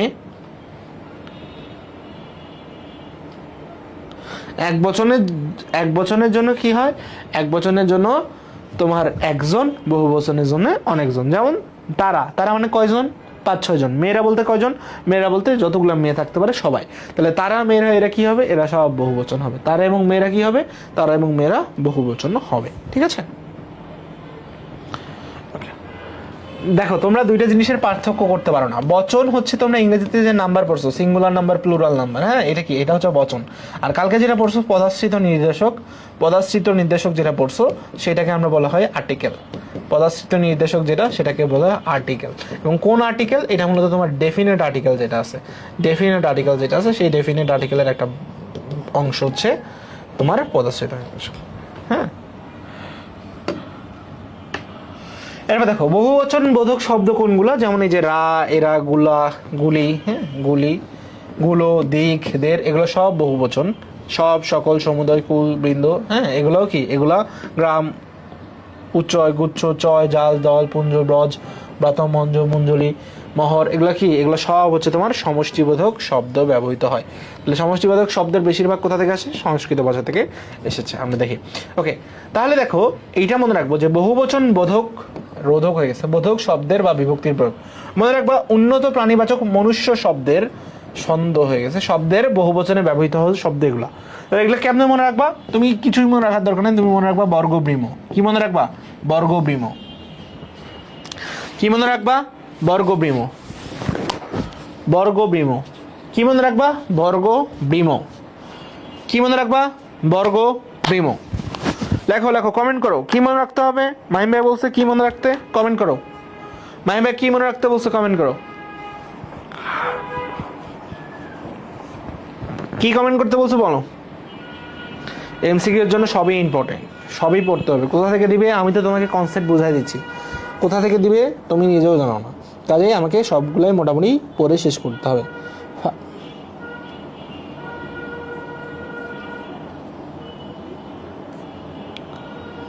বুঝছো?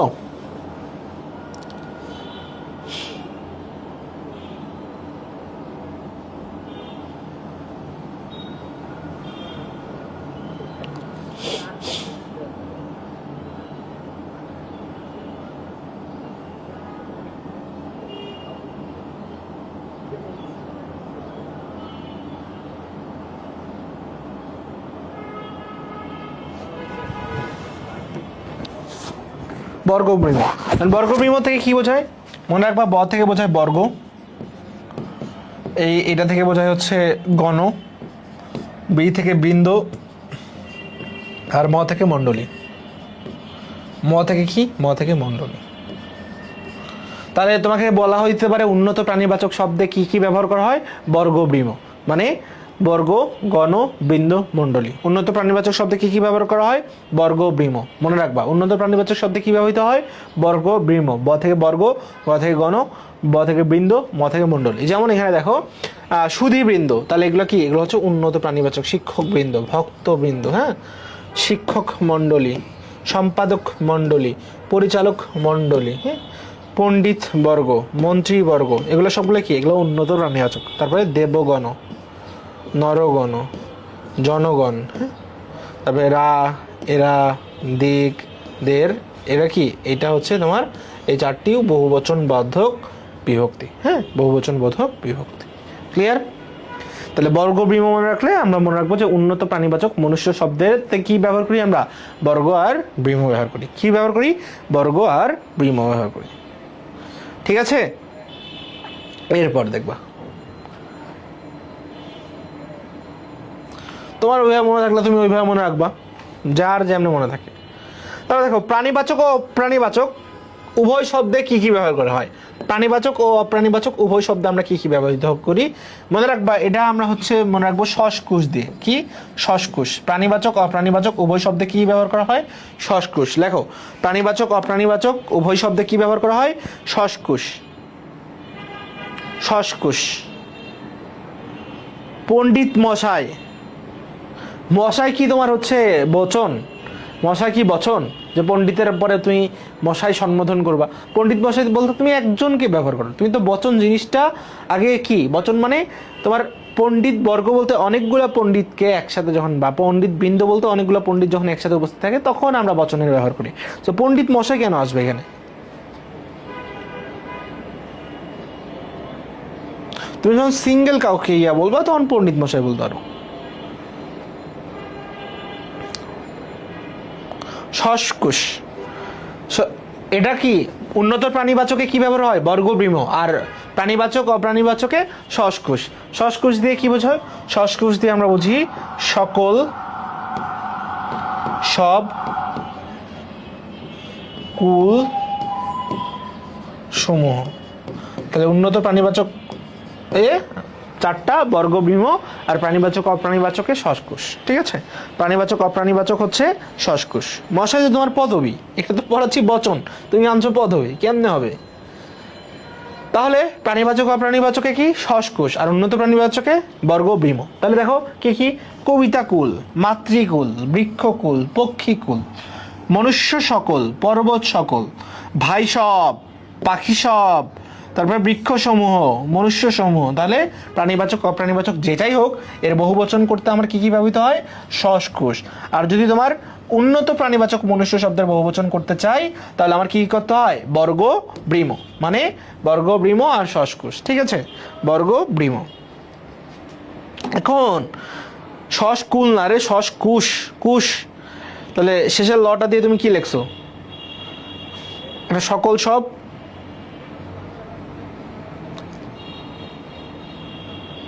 প্রাণীকুল, পক্ষীকুল। ইয়েস। এরপরে আছো, এরপরে এগুলো তোমাকে মুখস্থ করতে হবে যে অপ্রাণীবাচক শব্দে কি কি বহুবচন ব্যবহৃত হয়। মালা, দাম, গুচ্ছ, নিকর, পুঞ্জ, নিচয়, রাজি, রাশি, আবলি। হ্যাঁ, এছাড়াও অপ্রাণীবাচকে কি? অপ্রাণীবাচকে এগুলা ব্যবহার করতে হয়। ঠিক আছে? এগুলো এখন লাস্টের দিকে যত পড়া পড়বা বেশিরভাগই মুখস্থ। এখন দেখো, পাল, পালানা, পাল জুত। পাল জুত এটা ব্যবহার করা হয় প্রাণীর ক্ষেত্রে। শুধু প্রাণীর ক্ষেত্রে কি ব্যবহার করা হয়? শুধু প্রাণীর ক্ষেত্রে ব্যবহার করা হয় পাল জুত। হ্যাঁ, যেমন কি ভেড়াপাল, ভেড়াপাল, ভেড়াপাল, হস্তিজুত। হ্যাঁ, হস্তিজুত। তাহলে প্রাণীবাচকের ক্ষেত্রে কি ব্যবহার করতে হয়? প্রাণীবাচকের ক্ষেত্রে পাল জুত ব্যবহার করতে হয়।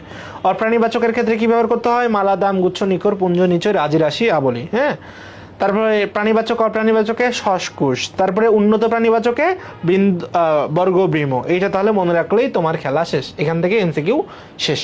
ঠিক আছে? এখান থেকে এগুলোর মধ্যেই এমসিকিউ আসবে, এখান থেকে এমসিকিউ আসবে।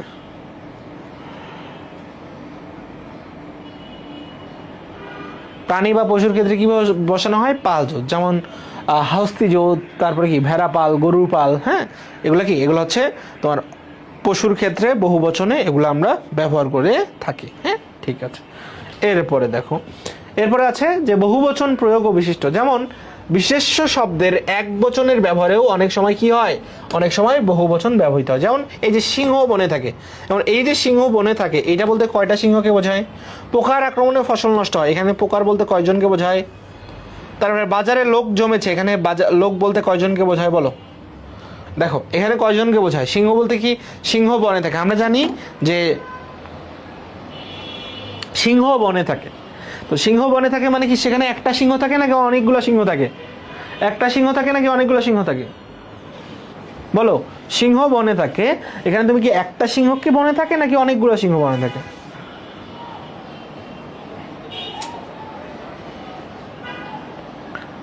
একটা সিংহ বনে থাকে নাকি অনেক সিংহ বনে থাকে?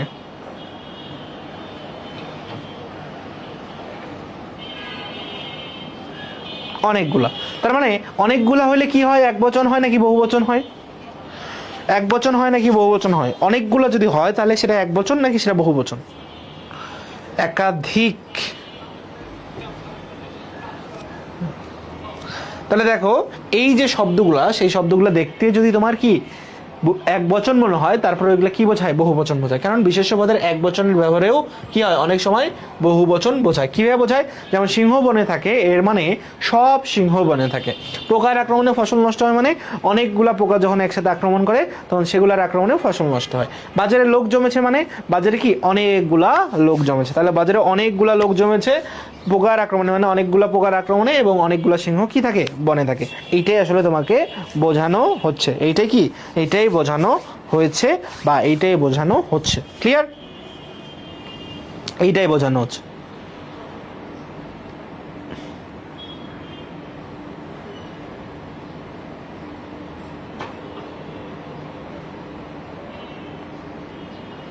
ক্লিয়ার? ওকে, নেক্সটে আসো। নেক্সট ওয়ান কি? নেক্সট ওয়ান হচ্ছে তোমার বিশেষ নিয়মে সাধিত বহুবচন। এটা তোমার মুখস্থ করতে হবে। এখান থেকে ডিরেক্ট আনসার দিয়ে দেবে। এখান থেকে ডিরেক্ট একটা সিকিউ দিয়ে দিল যে রবীন্দ্রনাথরা প্রতিদিন জন্মায় না, এটা কিভাবে বহুবচন? এটাই করিমদের বাড়ি, এটা কিভাবে বহুবচন হয়েছে? মেয়েরা কানাকানি করছে, কোন নিয়মে বহুবচন হয়েছে? সকলে সব জানে না, কোন নিয়মে বহুবচন হয়েছে? তাহলে এগুলো কি হবে? এগুলো হচ্ছে বিশেষ নিয়মে সাধিত বহুবচন। তার মানে এখান থেকে যদি এমসিকিউ আসে তাহলে আসবে যে নিচের কোনটি বিশেষ নিয়মে সাধিত বহুবচন হয়েছে? এটাই করিমদের বাড়ি, মেয়েরা সব জানে না, রবীন্দ্রনাথরা প্রতিদিন সকলে সব জানে না, রবীন্দ্রনাথরা প্রতিদিন জন্মায় না, মেয়েরা কি কানাকানি করছে। আর আসতে পারে যে নিচের কোনটিতে এক বচন ব্যবহৃত হলেও সেটা বহুবচনের মতো শোনায়? সিংহ বনে থাকে, বাজারে লোক জমেছে, আর কি? আর হচ্ছে পোকার আক্রমণে দেশ নষ্ট গেছে। সো এইটা আর আগের স্লাইডটা যেটা আছে, এইগুলা তোমাকে কি করতে হবে?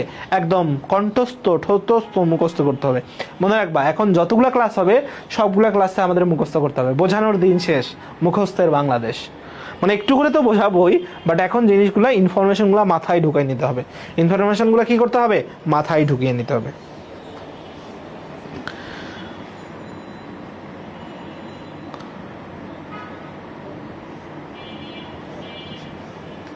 ঠিক আছে? কমেন্টগুলা কি? কমেন্টগুলা মাথায় ঢুকে নিতে হবে। আয়েশা খাতুন, সিকিউ কেন থাকবে? হায় আল্লাহ রে, পোলাপান এতদিন পর, হ্যাঁ, ওই যে মহাভারত পড়ানোর পরে পোলাপান বলছে সীতারামের মা। তোমাদের কি সিকিউ কোনোদিন আসে? নার্সিং এর সিকিউ আসে? আই ডোন্ট নো, আমি তো আজকে নতুন শুনলাম। তোমরা যেমনি একটু আগে বললা যে রিটেন আছে কিনা, আর একজন বলতেছো সিকিউ আছে কিনা। ভাই, কাদের পড়াই?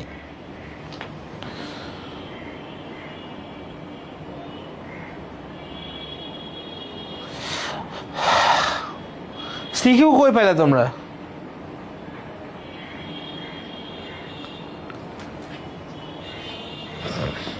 আচ্ছা, যাই হোক, পড়তে হবে আমাদের এসব কিছু। এবার দেখো, তাহলে কতিপয় বিদেশি শব্দে সে ভাষার অনুসর্গে কি হয়? যেমন হচ্ছে এগুলো তোমাকে মুখস্থ করতে হবে। হ্যাঁ, এগুলো কি রাখতে হবে? এগুলো মুখস্থ রাখতে হবে যে কতিপয় বিদেশি শব্দে আমার সে ভাষার অনুসরণে বহু বচন হয়। যেমন বুজুর্গান, হ্যাঁ, তারপরে সাহেবান, কাগজাত, হ্যাঁ, মদন নন্দী দিগর, এটা তুমি মুখস্থ রাখবা। তাহলে এগুলা কি? এই যে আন, আন, আত, দিগর, এগুলা কি হয়? এগুলো হচ্ছে বিদেশি শব্দে ব্যবহৃত হয়। তাহলে বিদেশি শব্দের বহুবচনে কি কি ব্যবহৃত হয়? মনে রাখবা যে আন, আত, দিগর, আন, আত, দিগর, আন, আত, দিগর।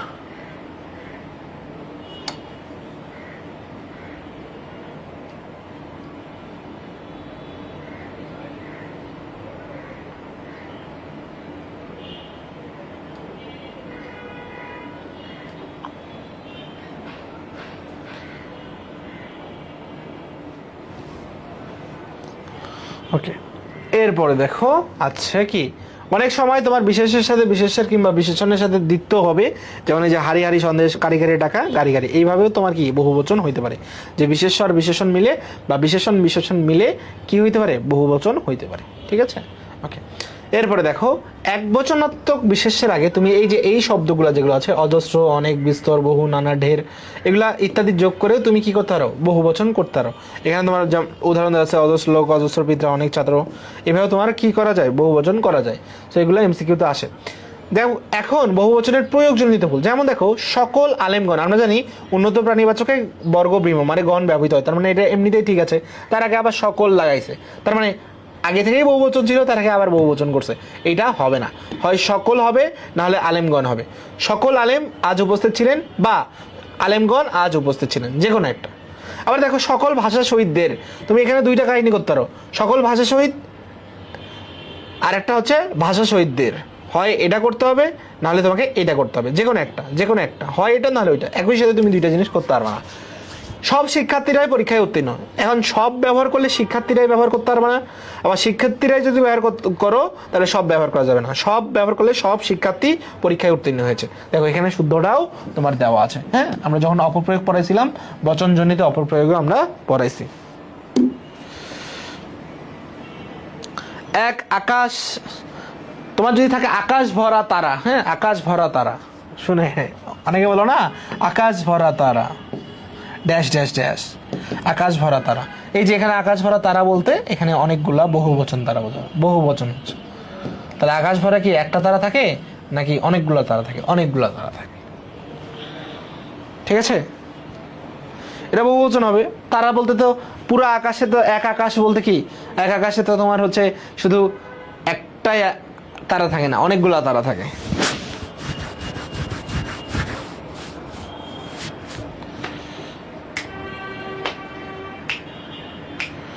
ওকে, পরেরটা আসো। পরেরটা হচ্ছে অনুসর্গ। আমরা দেখছি কি উপসর্গ কখন কোথায় বসতো, উপসর্গ বসতো আগে, উপসর্গ কোথায় বসতো, উপসর্গ আগে বসতো, যেমন প্র, পরা, হ্যাঁ, তারপর অপশমনী, অপশমনী, এগুলা কি, এগুলা বসতো আগে, এগুলা কি বসতো আগে, কিন্তু অনুসর্গ যেটা আছে সেটা বসে হচ্ছে পরে। অনুসর্গ কি পরে। উপসর্গের কি নিজস্ব অর্থ ছিল না, নিজস্ব অর্থ ছিল না, নিজস্ব অর্থ ছিল না। অনুসর্গের কি আছে, নিজস্ব অর্থ আছে, নিজস্ব অর্থ আছে। এই জিনিসগুলো খেয়াল করবা। এই উপসর্গ আর অনুসর্গ একে অপরের সম্পূর্ণ বিপরীত।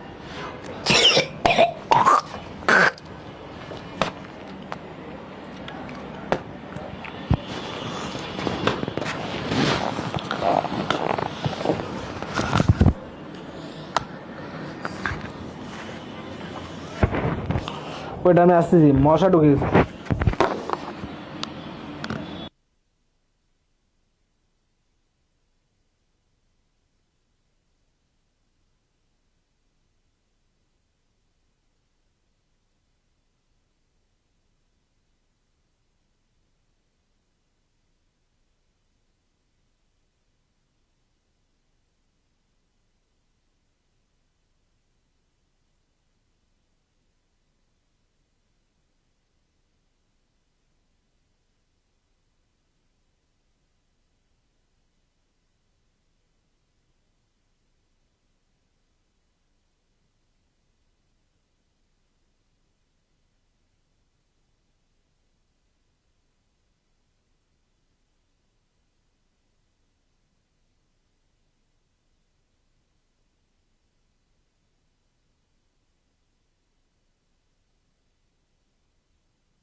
এই মশা তোর গায়ে আসে বসতেছ।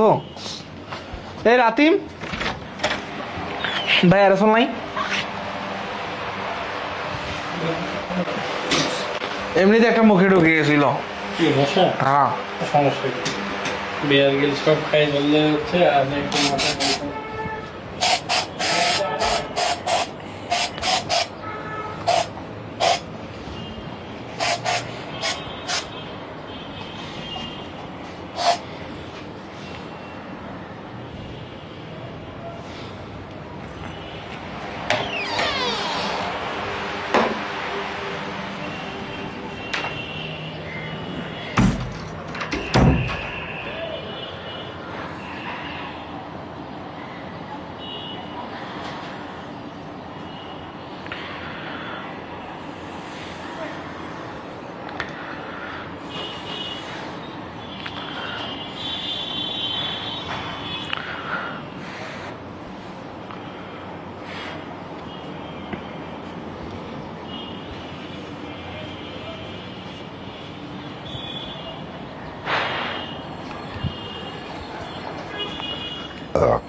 আচ্ছা দেখো, আরে হঠাৎ করে আমি তোমাদের এখানে পড়াচ্ছি না, হঠাৎ করে একটা মশা ঢুকে গেছে,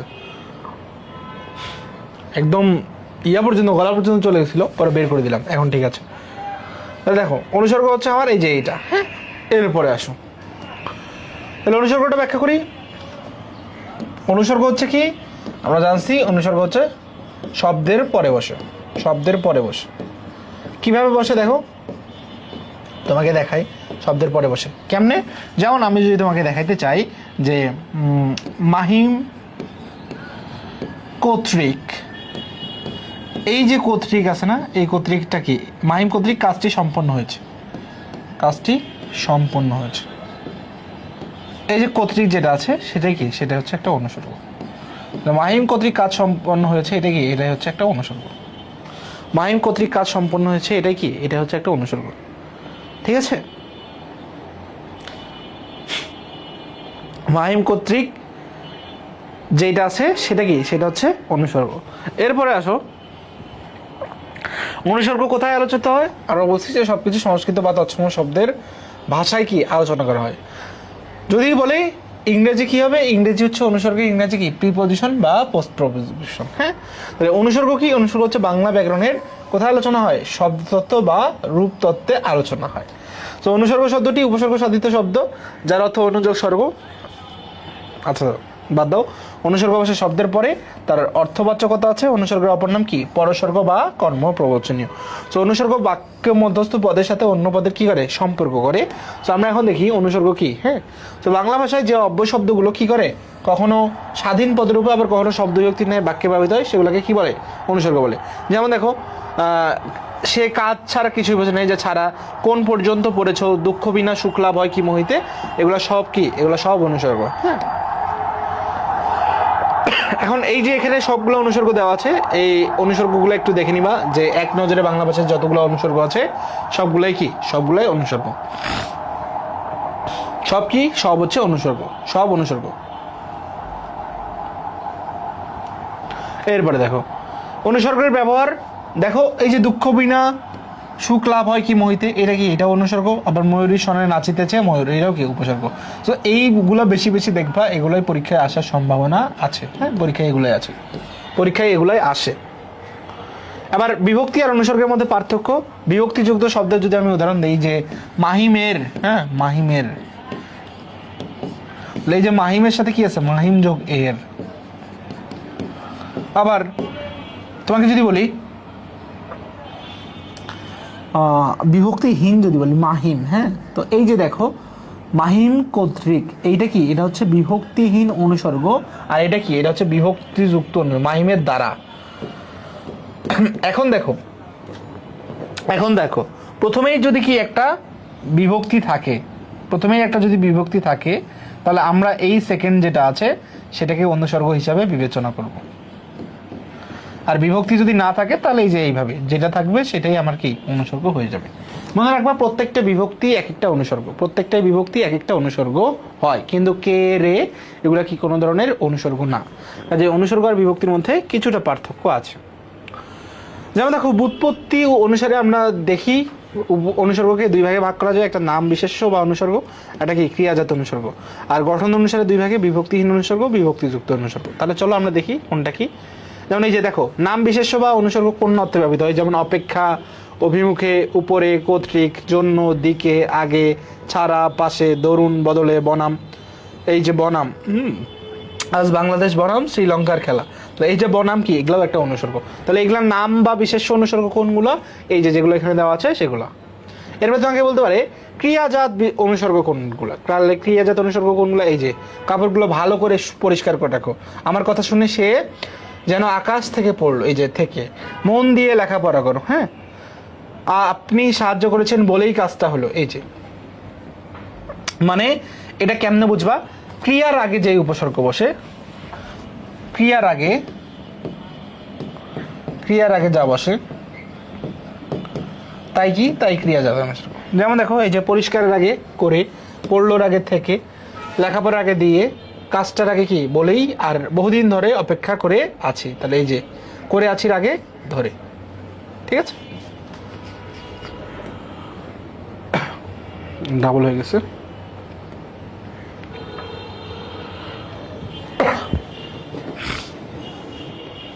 এতগুলো লিখতে হবে, কোনো উপায় নাই।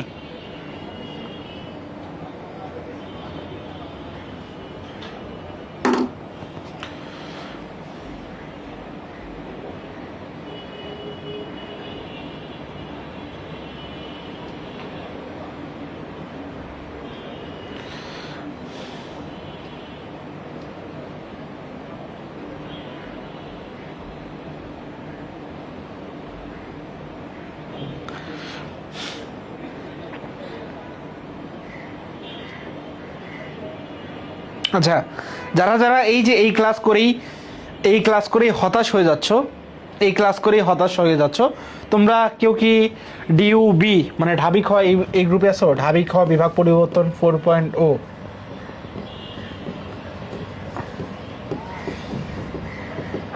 এই কোর্সে আছো?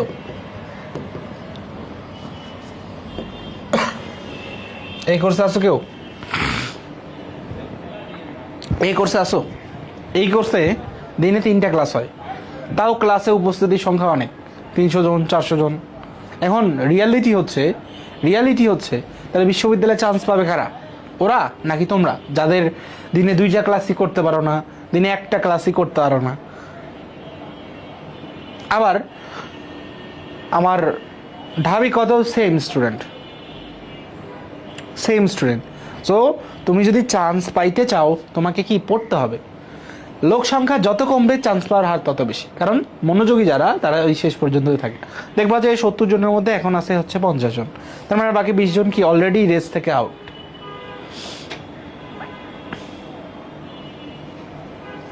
আপনার কোনো বাংলা বই নাই, আমার লেখা বাংলা বই আসবে সামনে, বন্দি পাঠশালা থেকে আসবে সামনের বছর।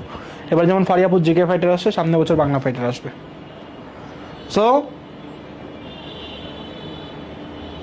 সো তোমাকে এখন বুঝতে হবে যে সমস্যাটা কোথায়, পড়তে হবে ভাই। ফাঁকিবাজরা কোনোদিন চান্স পাবে না, এটা লিখে রাখো। বিভক্তিহীন অনুসর্গগুলো এখানে দেওয়া আছে, এগুলো পড়ে নিবা। আর লাস্টের যত ক্লাস সব তোমার মুখস্থ করতে হবে, এখানে না মুখস্থ করে যাওয়ার কোনো উপায় নাই। এখানে বিভক্তিযুক্ত অনুসর্গ আছে, আর এটা কি, এটা হচ্ছে বিভক্তিহীন অনুসর্গ যেগুলো, সেগুলো এখানে আছে। এটাই লাস্ট।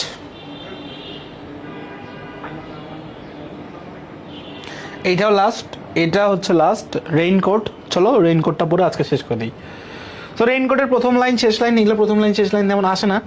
এর ভাষা রীতি হচ্ছে দেখো, চাবুকের বাড়ির দিকে তার থাকলে এটা নিঃসন্দেহে চলিত রীতি, এটা আমরা জানি চলিত রীতি। তাহলে এর নামকরণ কেমন হয়েছে, অন্তর্নিহিত যে তাৎপর্য আছে সেটার উপরে। তাই প্রথম প্রকাশিত হয় কত সালে? 1995 সালে। এটি লেখকের সর্বশেষ গ্রন্থ। কোথা থেকে? জাল স্বপ্ন, স্বপ্নের জাল। এটা পড়বা, এটা পড়বা। ওকে, তাহলে আমরা দেখছি যে তিনি সরকারি কলেজের অধ্যাপক ছিলেন এবং তিনি 1997 সালে মৃত্যুবরণ করেন। 1943 সালে 12 ফেব্রুয়ারি গাইবান্ধা জেলায় কেটে। তিনি কে? তিনি হচ্ছে আখতারুজ্জামান ইলিয়াস। আখতারুজ্জামান ইলিয়াস। এবং আখতারুজ্জামান ইলিয়াসের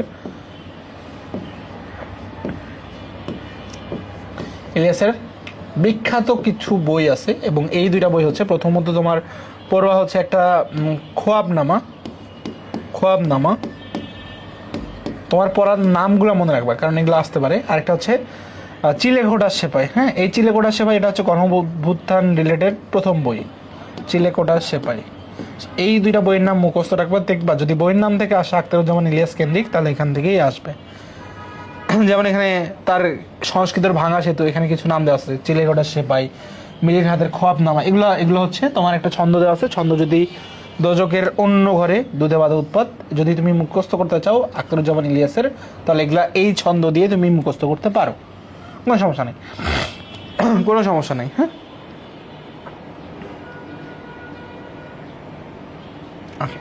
এরপরে দেখো, এরপরে স্থানের নামগুলো এখানে দেওয়া আছে। আর গৃহ সামগ্রী কি কি ছিল? ডিপার্টমেন্ট বোটানি, হিস্ট্রি, জিওগ্রাফি, ইংরেজি, কেমিস্ট্রি, উর্দু। মনে রাখবা কোন ডেপ্টের টিচার কে, কোন ডেপ্টের টিচারের নাম কি, এইগুলা পড়বা। কোন ডেপ্টের টিচার কে, এগুলো পড়বা। কোন ডেপ্টের টিচার কে, সে টিচারের নাম কি সেটা কিন্তু তোমাকে পড়তে হবে। আর কোন কোন দেশের নাম আছে সেটা একটু দেখে যাবা। বাস কি কি আছে? এপ্রিল, জুন, জুলাই, লাল, কালো, বেগুনি, পাউরুটি, দুধ। তোমার হচ্ছে এই যে যেটা বর্ষাকে কি বলা হয়েছে? বর্ষাকে বলা হয়েছে জেনারেল মনসুন। বর্ষাকে কি বলা হয়েছে? General monsoon. কি রে এমন কি?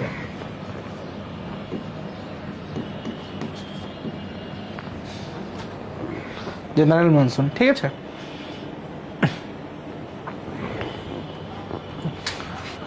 ধন্যবাদ। তো তুমি যে খোয়াবনামা নাটক দেখছো সেটা হচ্ছে ভিকি জায়েদের, সেটা হচ্ছে ইয়ার না, তোমার আখতারুজ্জামান ইলিয়াসের না। সো দুই সাথে নাটক দুই ধরনের। তো সকলে ভালো থাকবা, সুস্থ থাকবা, সকলে নোট জমা দিয়ে দিবা এবং নোটটা করবা কখন? যখন উপসর্গের ইয়াটা পেয়ে যাবা। তো সকলে পেজে নক দিয়ে রাখো, নোট কিন্তু দিয়ে দিবে। আর তোমরা নোট চাও 10 দিন পরে, 10 দিন পরে কি নোট চাইলে হবে নাকি? যেদিনকার নোট সেদিনকে দিয়ে দিও ইনস্ট্যান্ট, ঠিক আছে? তাহলে ভালো থাকো, সুস্থ থাকো। আর হচ্ছে আর কি করবা? আর হচ্ছে এই যে এই দুইটা গ্রুপে রিভিউ দিবা, মাহিন INSIGHT, আর কোন গ্রুপ? আর হচ্ছে নার্সিং ডিমান্ডস। হ্যাঁ, নার্সিং ডিমান্ডস উইথ নোট, ঠিক আছে? সুস্থ থাকো, আল্লাহ হাফেজ।